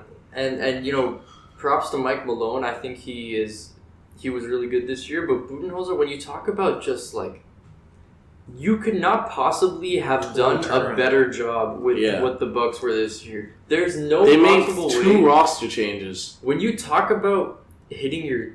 Like, that's the maximum the Bucks could have been good. Yeah. And he just nailed it. And they were good all year. There wasn't even like a beginning adjustment period. They were good day one. He's a good coach, Nick Nurse. If the Raptors had Mike Budenholzer, they would win like 68 games this year. Like, he's been really good, like, forever. Like, he was the coach for that 60-win Hawks team, and like they just didn't have the talent to compete with the LeBron Cavs, but like, he had that 60-win Hawks team, and he also was like, and he was literally he was so good. He has so much respect that he asked if he could be fired so he could go coach a good team when the Hawks ended up tanking it, and they said yeah. Like, they let go of one of the best coaches in the league because he just said, look, I'm not inspired anymore. And instead of saying, no, you're going to fulfill your contract, they said, you know what, you've done enough here. Which is a huge respect. I mean, like you said, he's probably the best Pop disciple, which is saying a lot because there's been a lot of good ones. And yeah, so I give it to him. Good ones. I'd give it to him. Cole? Yeah, I'd say Budenholzer. He's put a lot of thought. But you know what? This has been a really good coaching year. I think Nate McMillan as well for the Nate Pacers. McMillan, Terry Stotts. Yeah, for sure. I don't know. I just like turning a team that was like perennial underperforming into like the most overachieving team in the league is. And you gotta look at Doc Rivers, of course. Oh yeah, no, I think he's runner up. Kenny Atkinson. No, I think he had enough talent to make the playoffs. But it's been a really good year. No, yeah, it's been a super good year. I think with the new, this is what I would say is that the new style of basketball, the fact that this like 3-point era just emerged with Steph Curry. And also the Spurs and the Heat in like the middle of the 2000s where they became such 3-point shooting teams, and then it was taken to the next level by the Warriors. I think because of that, there's been so many new minds with new cool ideas that they've been able to. There's been this like new generation of coaches with all these really sick ideas that haven't been done yet, and I think it'll even out. They'll become more uniform. But yeah, I think that's what it is. Also, give props to D'Antoni for just letting Harden. Yeah, I mean, sometimes, the best thing a coach can have is just common sense. Instead of completely always sticking to your guns and being like, we're doing this is my system, it works, being able to say, this isn't working, let's switch it up. I mean, like, that's the best thing you can have, right? I mean, it's funny to say, but like, me and our high school team, right? Grade 11, we had a coach that refused to change anything. And we were sucked. And in grade 12, we had a coach who every time we would do something wrong, he would take it upon himself to try to figure something out. It's a game of adjustments. Yeah. And I think if you look at even Popovich, beginning of his career, he had David Robinson and Tim Duncan. We're only playing post-game, right? Our whole thing is we're going to play hard defense and we're going to give it to our stars. Robinson gets washed up. Tony Parker and Manu Ginobili are kind of like just, they're okay, but they're not really like the stars they become. ISO Tim Duncan every single play. Won a championship with that. Then later when they had these really crafty guards, we're gonna play a more fluid way of basketball. Then later when Tim Duncan got worse, we're gonna play a really team oriented motion. Then Kawhi Leonard becomes good. We run a Kawhi Leonard ISO system. Put Manu on the bench. Yeah, so it's the ability to adjust and admit that sometimes your stuff isn't working. Like that the makes Aldridge them stuff. Like yeah. the Aldridge stuff. That makes coaches so good, and I think coaches have gotten better at that. And Budenholzer was the best. I mean, look, Jason Kidd wouldn't move. So yeah, that's my. Also, shout out to Luke Walton, who had the worst roster construction of all time and injuries to important players, and still took the blame for the whole season, man. Yeah, I mean, he didn't really have a choice, but yeah. Like, what could he have done, man? I feel bad for that guy. All right, so that's all the NBA awards. Now we're going to move on to the High Low Podcast Special Awards. Starting off with, Cole, who is the most overrated player in the NBA? Overrated? Mm. I guess I'll go with the controversial Russell Westbrook. This guy thinks he's an NBA player, man. You think you're an NBA player, man. What do you mean? They voted Russell Westbrook the most overrated player. Tyler Draymond. I say it because they give a lot of they're giving so much credit to how he boosted his playmaking based on Paul George hitting shots. Also the fact that he can't shoot the three at all anymore. He can't his free throw is broken. He can't hit any shot outside of the paint. Most of his rebounds are just drops like long there's Steven Adams box out rebounds. Right? Steven Adams averages the most offensive rebounds in the league in part because he only gets his boards offensively. His flats are just really inflated right now. And I wonder what Steven Adams' rebounding stats are when Russell Westbrook doesn't play. I wonder if he gets like 19. It's like 16. It's ridiculous. But yeah. Sorry, yeah. Russell Westbrook, I respect that. I mean, the triple-double thing is insane. Like, the fact that he's done that a lot, I don't care if he gooses his stats 3 years in a row is absolutely nuts. But there is a strong argument against it. Mike, who's your most overrated? Part of that's ball. I'm gonna go with AD, man. Wow, AD? Man, look, Most? ridiculous talent. I'm not debating that, but look, this is a guy who quit on his team halfway through the year. And as good as he is, Nikola Vucevic got his team in the playoffs. Right? D'Angelo Russell, I understand it's the East. The West. The Clippers are in. The Jazz are in. Are you telling me a guy who has been considered a top 5 player, who had a decent roster at the beginning of the year? Mirotic, good player. I know he was hurt, but still good player. Julius Randle, good player. Drew Holiday, one of the best defensive two-way guys in the league. He couldn't make the playoffs with that team. And I think he's still a top 10 guy in the league, and I still really like how he plays, but in my opinion, man, I think he's being overrated, especially the way he just quit on his team this year. It was really, really, really disappointing to see that. So for now, I think he could definitely redeem himself. But this year, he was the most overrated player in the league. There's a lot of guys I'd take over him, especially he just quit. My most overrated player is Kyrie, and you guys know I've been down on Kyrie for a long time, but look, I see a lot of similarities right now between him and John Wall in terms of like. I think he'll last longer. You get the stupid assists, the assists that don't matter, and it just brings up your stats. You're not helping the team, right? And you can't deny that he's an incredible player, right? And I think he's the best closer in the league. But when you're playing point guard, and your team is better than you in pretty much every category in terms of efficiency and assists and things like that, then clearly you're doing something wrong, and we know it's not Brad Stevens' fault because I think it is. I think it's part. I think he is one of those guys who has a really hard time adjusting. He's got a great system, but you have a great ISO player. You have to figure out how to integrate it to the offense that got you guys to the Eastern Conference Final. I think that's more on Kyrie than it is on Brad to integrate it into a system. Right? But it's really important for them. Like Gordon Hayward's been playing pretty well lately. Yeah. But yeah, I think it's Kyrie. You guys know I've been down on Kyrie for a long time, and I get a lot of slack for that. But I'm just not a big Kyrie fan. All right, Mike, who's your most underrated player in the league? That's a good question. I'm gonna go with Dame Lillard. I think obviously everyone knows how good he is, but I mean, his best players are going down, and he just rights the ship and keeps going. I've never been a huge Dame guy, but he's proven to me this year. I mean, he's got to do a little bit of playoff stuff because he hasn't won a playoff game in I think 2 or 3 years. Been swept the last few years by the Warriors and the Pelicans. But I think he's not being given the praise that he's supposed to be given. He's such a weird case because everyone knows how good he is.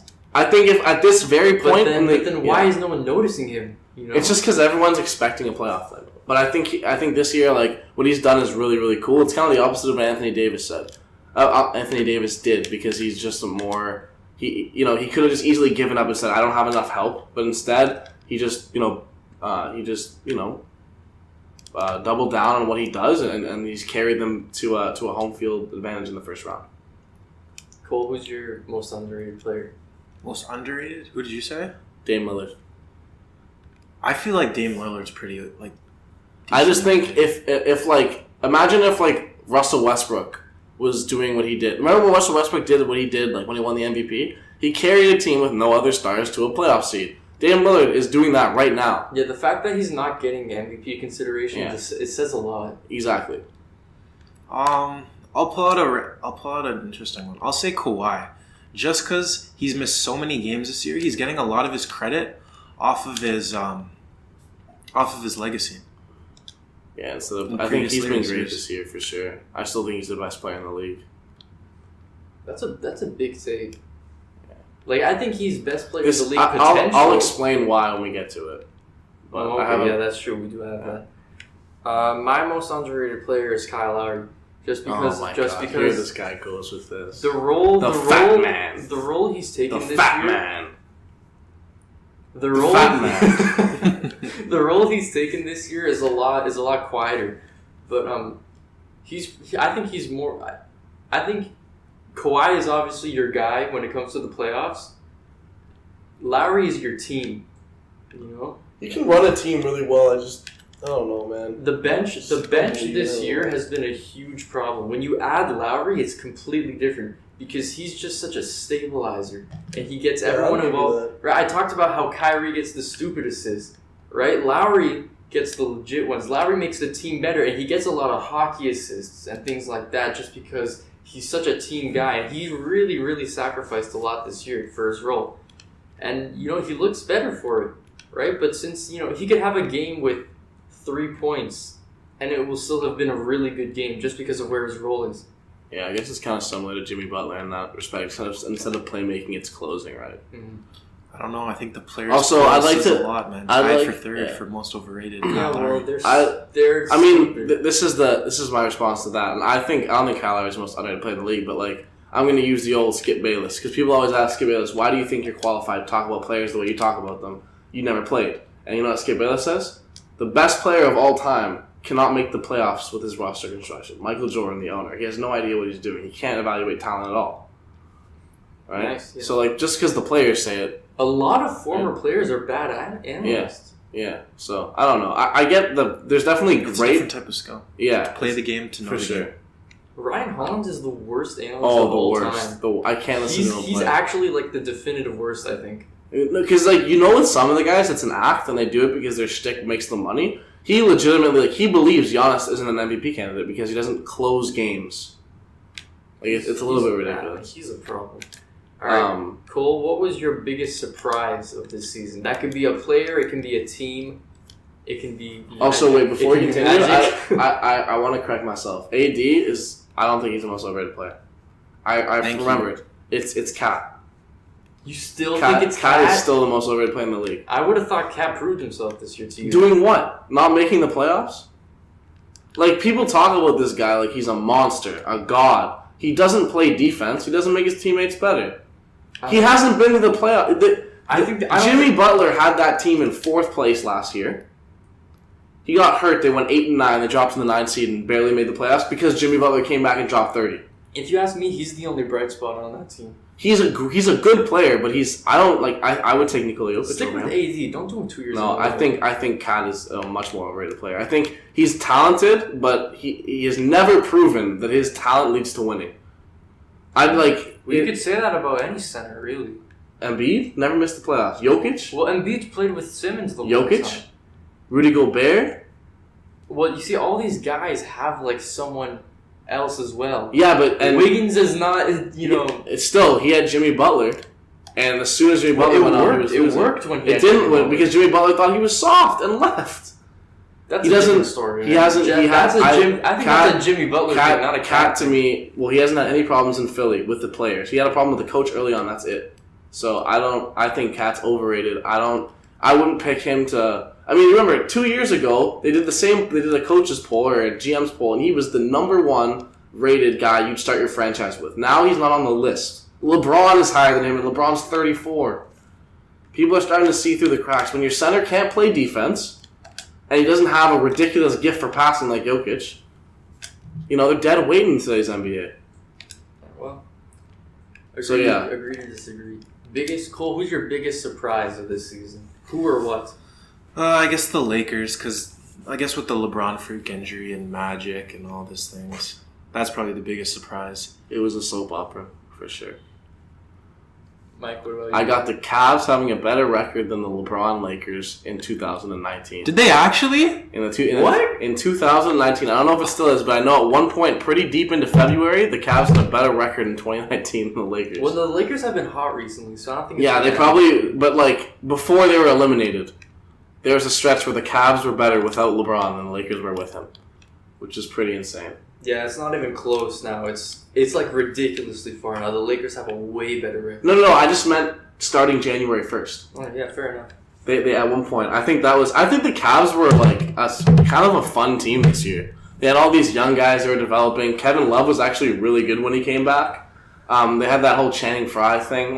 They're kind of an adorable team to watch lose. Yeah, and they're not miserable. Pretty happy. They're not miserable. Yeah, it's a different situation. Well, they know who they are. They know they have no chance, and instead of moping about it, they seem to have a really good time of just enjoying the rebuild, which I think is really important because when you start when you start the rebuild, you don't want guys moping because then you end up being the Suns. And I think they're not going to be good in 2 or 3 years. Maybe if they get a couple good picks, but I think they have a lot. They're having a lot of fun doing what they're doing. So. Contender for biggest surprise of this year is at the beginning when Tristan Thompson said the East still goes to the Cavs. What are you doing, man? Just don't say that. You know that's not true. Just don't say that. Don't say that. That's a contender. My biggest surprise of this year is the Bucks.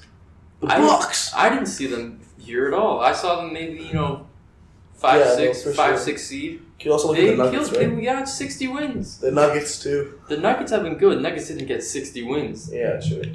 So the Bucks have been incredible, and I guess that falls down to Budenholzer really more than anyone. For sure. So yeah, big respect to him. Mike, this was one of your favorites to talk about last year. Who is the worst starter in the NBA? Unfortunately, last year's winner Evan Turner no longer starts. Evan Turner. I'm gonna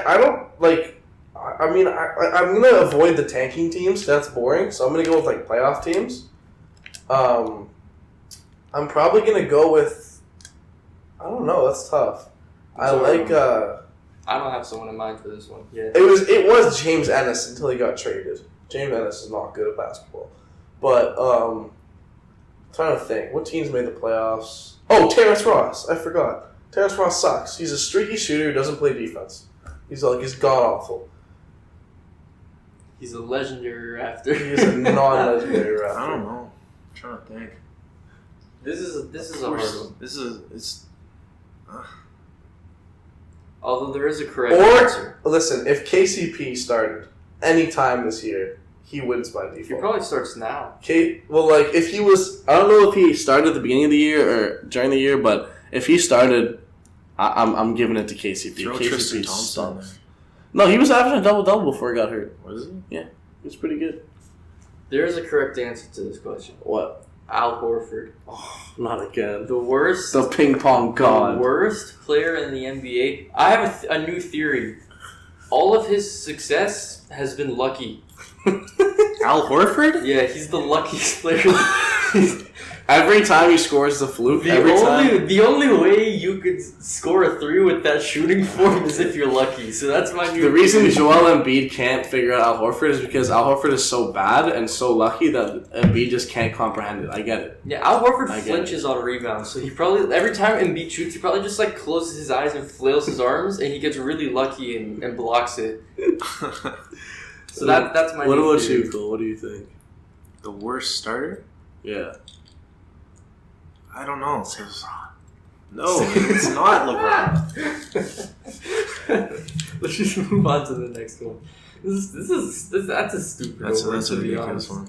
Terrence Ross, man. Biggest award snub.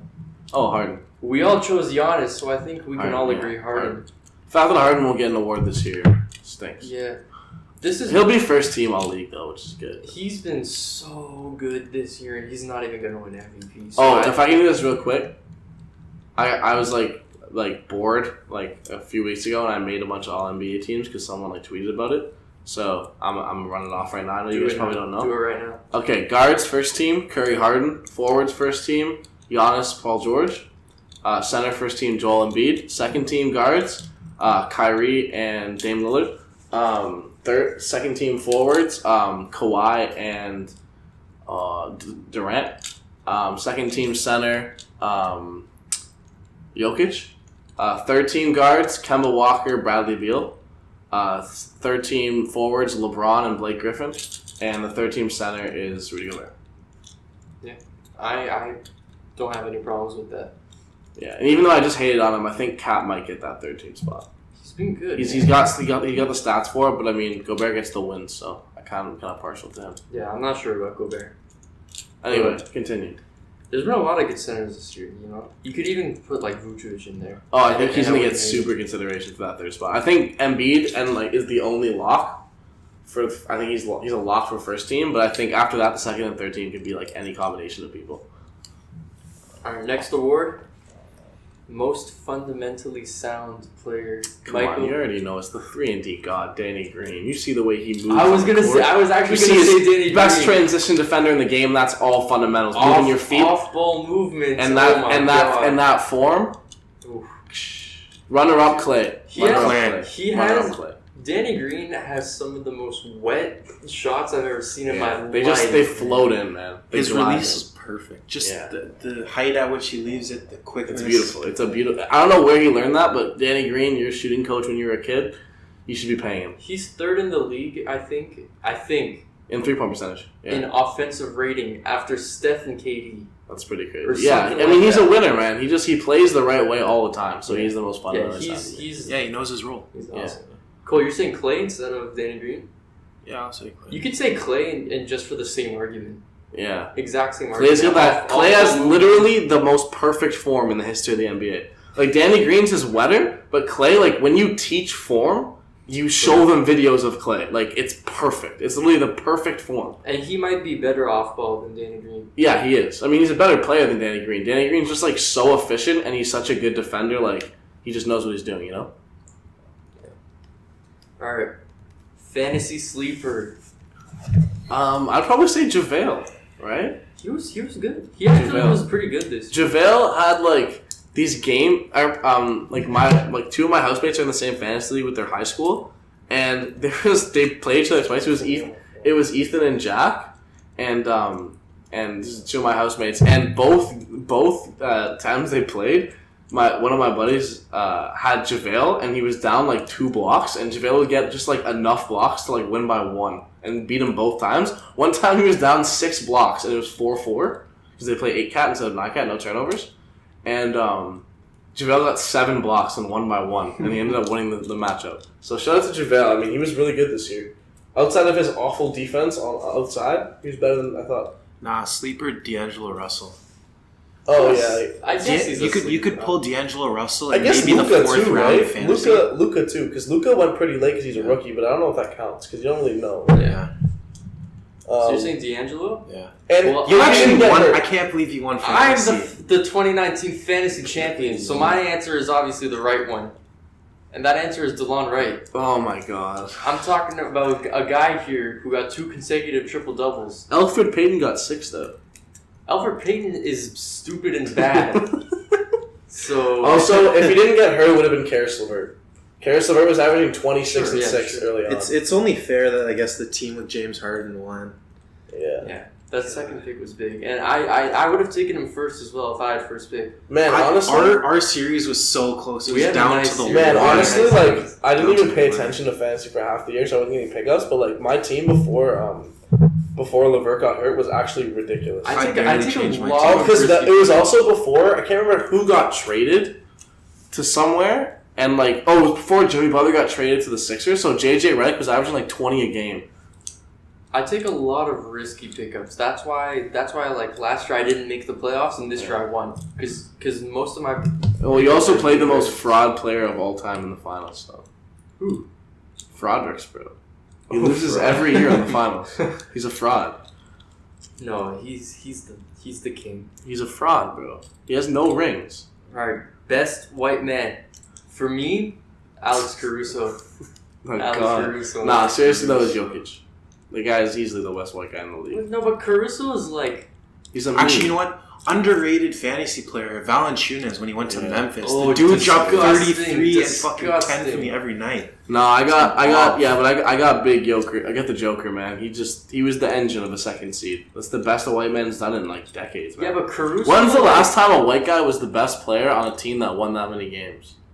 That's the question. Larry Bird. Maybe or maybe Mark Price if the Cavs were ever good. I can't remember. Oh no, Steve Nash. What am I saying? It was Steve Nash. So yeah, but Caruso he can jump. You know what I mean? Like he has athletic. That's funny because I watched the Raptors play the Lakers last year, so before LeBron got there, and it was all the sideshow players that are the young guys like Lonzo, Kuzma, and then Caruso goes on, and he just runs down the court and he dunked on Ibaka, and I was like, what? It's just this little white guy that's bald. Just yammed it. It's so funny. Caruso is this year's equivalent of Jingles last year in terms of You know who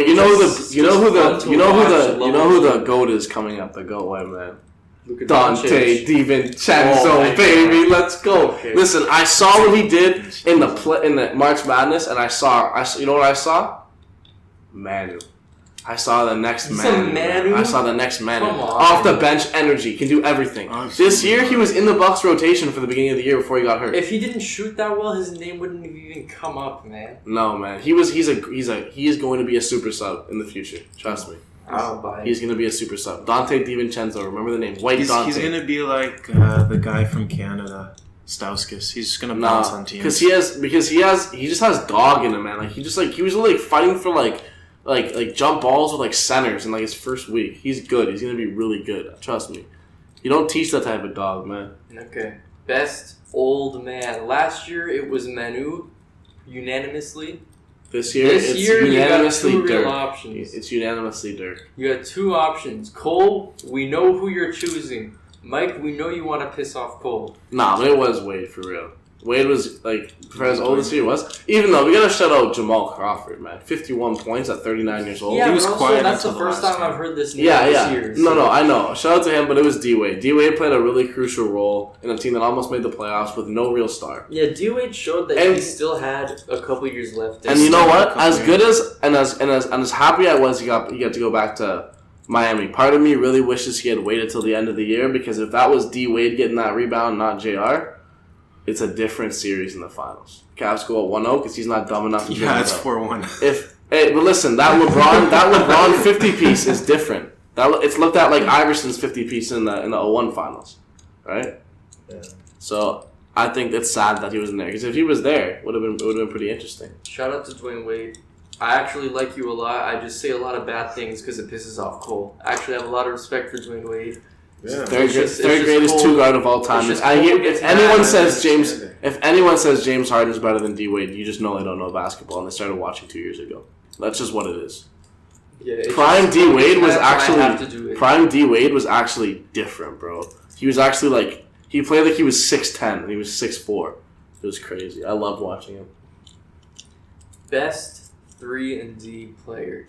No, we might all agree. Does Clay count as a 3-and-D player? Yes, he's like the ultimate 3-and-D player. He's the ultimate 3-and-D player, which is why I think Clay might win this every year until he retires. No, because if he wasn't, it would be my boy Rocco before he got hurt. No, Covington was such a good defender. I don't think he's ever gonna come back the way he was before. Like, I don't think his name's ever gonna be mentioned again. He was good, man. It's because he's in the fucking tundra playing with that bum. Cool. Anyone other than Clay? For best 3-and-D player. No. It's Clay. Clay is just the ultimate 3-and-D player. Yeah, he's the final evolution. He's the best at 3, and he's pretty damn near the fact that he hasn't made an all-defensive team is pretty crazy. Yeah. It's because he's not like a loud defender. Yeah, you know? He just like quietly shuts down. I feel that. He's huge, because if he couldn't defend, the Warriors wouldn't be that good, because like other like teams guards would go off, but he guards the. I could say Paul George too, but just because he's not a 3-and-D guy. He's a great shot creator. He's the smoothest player in the league. What do you mean? He's not a role player. Yeah, but Clay's not either. Clay's an all-star. No, but I think Clay still plays a role. He still plays a role. I think Clay would be good on any team though. Like he'd be dominant. Sure. I think he specifically works so well with Steph. Bro, Clay on the Warriors. I mean, Jesus, Clay on the Rockets. It might not be quite. He would be insane. He just wouldn't have 60 points in one quarter. Yeah, stuff like that. He has to be the second star. No, for sure, but like I still think second star. So I meant second or third. I think in one of those like motion offenses like the Pacers have, but with like Clay as the best player, he'd probably still average 25 just sprinting around screens. Yeah. Because he's so efficient. He's so good off ball. In the 72 and 10, he was the second option. 73 and 9. Oh, sorry, 73 and 9. Yeah, no, for sure. He was the second option, and they won a ring with him as second option. I mean, the ring was one without Kyrie, but and Kevin Love. Can I change my most underrated player? What? Well, I said Horford, so yeah. Wait, not that. That was for overrated. Okay, never mind. Underrated, I said Lowry. I'm changing it to Steph. And let me tell you why. Everyone's acting like when KD leaves, the Warriors' dynasty is over. The Warriors are still the favorite winners. Hold on a minute. I remember the Warriors without KD winning 73 games. right? And maybe they didn't win the championship. They'll replenish the bullshit. salary that KD leaves if KD leaves with a max for Clay and like 3 like good role players. I think unless like It'll be wild. something crazy happens, Warriors are winning next year too. No. If You don't Kawhi think so? stays in Toronto next year, the Raptors would beat the Warriors in a 7-game series. I don't For know. sure. I think Because Iggy's old. He can't guard the elite players like he used to. I think people It really would be Warriors Raptors in the finals if Kawhi stayed and KD left, and the Raptors win like 6 or 7 games. I think you could still agree with Even me the Bucks, that I think- Steph is underrated. No, I agree because I think Steph is like KD-less Warriors, then watch out for playoff brawling. if he gets Middleton. He's not making the playoff. Actually, now that Magic Hey, left, he might make the playoffs. He would have made the playoffs regardless. Like if We you already didn't get talked- we already injured. talked No, about I that. got if KD leaves and Kawhi stays, I think both the Raptors and the Bucks could beat the Warriors without KD, but I don't think a team in the West is beating them anyway. I think they win another Western Conference championship, All right. especially if they keep Boogie. That brings us to our last award. Who is the best player in the NBA? And that doesn't have to mean who was the best player this year, but also that doesn't mean like LeBron, who was the best player of all time. You know what I mean? You know what I'm trying to get at? Yeah, no, just who's the best player? Who is the best player right now? I go Kawhi. I go Kevin Durant. LeBron James. The reason why I go, but this is my reasoning for Kawhi. Okay, every elite player, right? There's guys, KD, Steph, Giannis, right? LeBron, those guys, Harden. I think those are the 6 guys you can all put in the best player in the league class. Kawhi, KD, Steph, Harden, Giannis. Who's the other guy I said? LeBron. So, of all those guys, Kawhi, for the first 5, other than Giannis, the first 5, the gap between Kawhi's offensive ability and their offensive ability, they beat him in that. But the difference between him on defense and them on defense is bigger. So Kawhi's a better defender than everyone else, less than they are a better offensive player than he is. Because he's still one of the best offensive players in the league, but he's so far ahead on defense when he locks in that I think that makes him an overall better player. With Giannis, his one-on-one offensive ability is better than Giannis's. I think that makes him a better offensive player, and I think he's still a slightly better defensive player when he's on it, when he's like as good as he is, when he's dominating the way he can. But the offensive game is higher. So I think every single person, he's one facet of his game is farther ahead than the facets of their game that they're farther ahead of him in that category. So let's say let's go 2K ratings, right? Let's say KD's offensive rating is 98. He is as close to a perfect score as you can get. This side of MJ. But he's maybe an 88 defender. Kawhi's 95. Same with LeBron. Steph. All those guys, right? Steph's like a what? You give him an 80 defender, 75 defender, 90, 98 offensive, 97 offensive. Kawhi's 95. There's no guy who on both ends gives you as elite a performance as Kawhi Leonard when he's healthy and when he's locked in. And people are going to see that in the playoffs. 2 years ago, I think I can said make the Kawhi. same. I think I can make the same argument for LeBron. When No, you LeBron's, can't- you when LeBron's can't. not saving himself for an 82-game season, the guy's, what is he, 36? His age. He's 34. He's pacing. He's played in the NBA so long. He knows how to pace himself over an 82-game season, where he's not going to destroy himself. Besides, barring horrific injury, he can actually pace his game so he'll have good, solid numbers over the course of an entire season. Not Kawhi, where Kawhi is giving you 27 and then 11 points and then not playing for 2 games. He doesn't give you 11 points. He had the longest 20-point streak in the league this year. Cool. Look, here's what I'm thinking. Actually, no, second. Harden. Having the ability to play defense doesn't count if you don't. Yeah. And LeBron, he just doesn't. He does in the playoffs. He does. I don't think he didn't play a lot of defense in the He playoffs did. last year. He did. I still think that there's one. If you want to give me one guy to win one game, and you LeBron's greatest ability was his ability to absolutely carry teams, right? Just absolutely take a team full of guys who weren't that good, and turn them into a team that can go deep. He doesn't have that ability anymore. It was proven. So I It's don't. an proven in a game where he's missed 18 games and there's been. But that still counts as a season where he didn't do what he normally does. He's obviously declined, and that's why I say Kawhi is better than him. I mean, for me, I think he got hit later when he was hurt, but I think Paul George is playing at that level too. I don't see a guy like Kawhi anywhere else in the league. I mean, KD before like this last like resting part of the season where they rested their players. When Steph played and Steph didn't play and KD did, they were 5-7 or 6-7.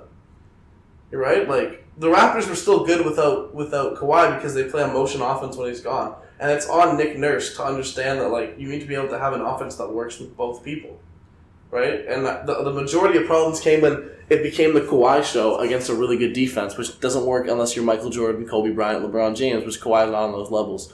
But nobody's on that level right now. So, in my opinion, you just got to give it to him. He's such an elite two-way guy that, I mean, he's playing on both ends, right? I think that the difference between KD's offense and Kawhi's offense is bigger than you do.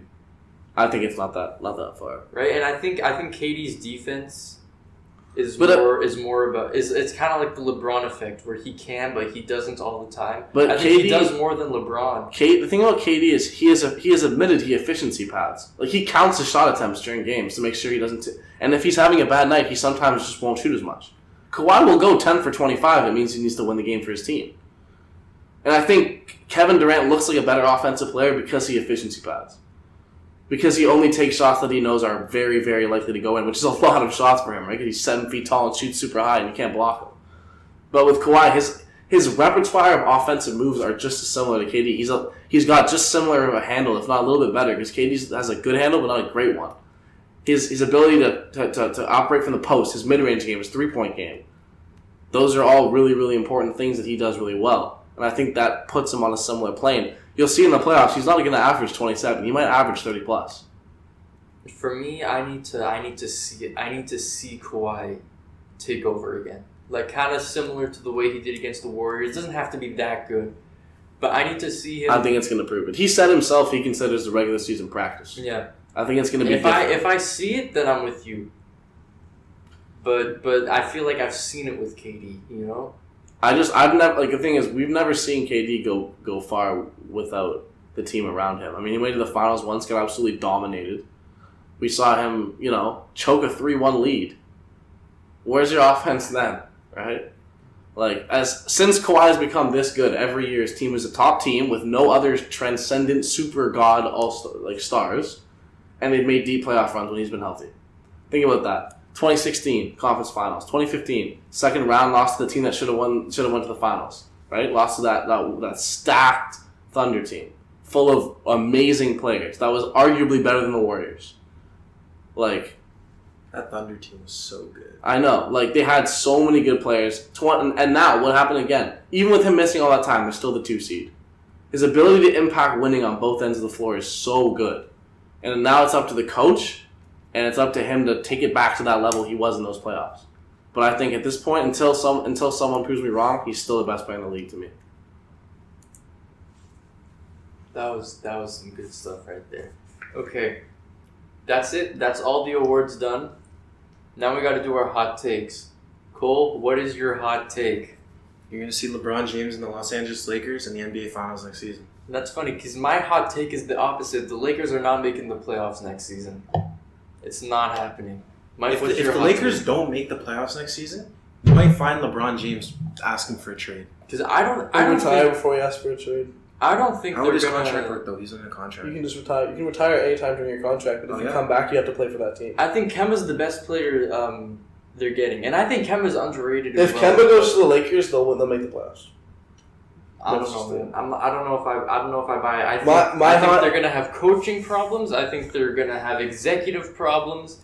It doesn't matter. If you have an all-star in LeBron, you're going to the playoffs. I don't think they're getting AD. I don't think that. It doesn't matter. Kemba, and if they do get AD, then, New Orleans already knows what they're willing to give up. If LeBron and Kyrie can win a championship, then a slightly worse LeBron and Kemba Walker can be the 7th seed.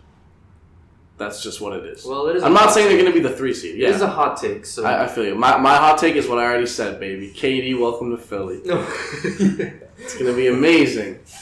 All right. Imagine KD and Embiid on the same team on the social media. I just don't. Oh God. They're just going to be destroying, just roasting the shit out of people. Isn't KD embarrassed? He has no shame. Bro, like, how would you feel if you were Kevin Durant? You're arguably the best player in the world, and like Russell Westbrook has more like super fans than you. Well, screw KD. I hate him. Exactly. He just sucks. Like he's not a fun guy to root for, which is why like he doesn't care. He just like I'll give him that. He owns being him. He doesn't care. Like he is very, very absolutely Kevin Durant, and he sucks, but you know it's who he is. So I'll give him that. He is who he is. Now, before we end it, Cole, I know you're a Heat guy. Do you want to take this opportunity to say a few words about Dwayne Wade? You're the love of your life. I won't say much because it's been a pretty long podcast, and I could go on and on about the fantastic career of Dwayne the Flash Wade. Dwayne. How do you pronounce it? Dwayne. Man, this man, he's just been an icon in Miami over these past few years, and no player will ever be as big as him. No one. When you think about just proving greatness under a franchise, being a franchise player, bringing all-stars onto a team, bringing stars, coping with them, playing with them, winning championships, digressing into your career, still putting up numbers. He's just one of the greats, man. I have a lot of respect for him. He is to the Heat what Dirk is to the Mavs, Tim Duncan is to the Spurs, LeBron is to the Cavs, you know. Kobe was to the Lakers. Yeah. Well, I mean, there's been multiple of that, but yeah, Kobe and Magic. Michael Jordan is to the Bulls. He is that guy for that team. He is the iconic, he's the face of that franchise forever.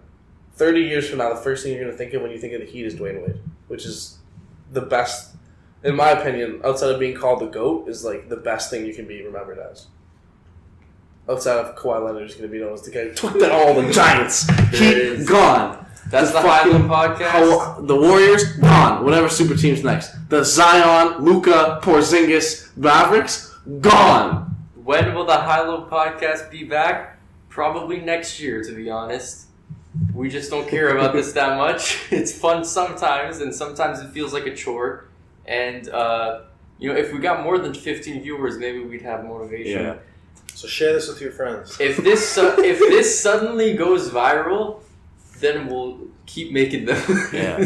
Honestly, I'm about it. All right. We're looking for 100 views minimum, 1,000 likes, retweets, subscribe. I want Michael's dad to comment again. Yep. And if you're reading this, I love you. If you're listening to this. All right. And there it is. That's the High-Low Podcast. Thank you for listening, 15 people. We love you guys. We don't know how much you love us. Yeah, man. There it is. Thank you for listening. Goodbye. Katie to Philly, baby.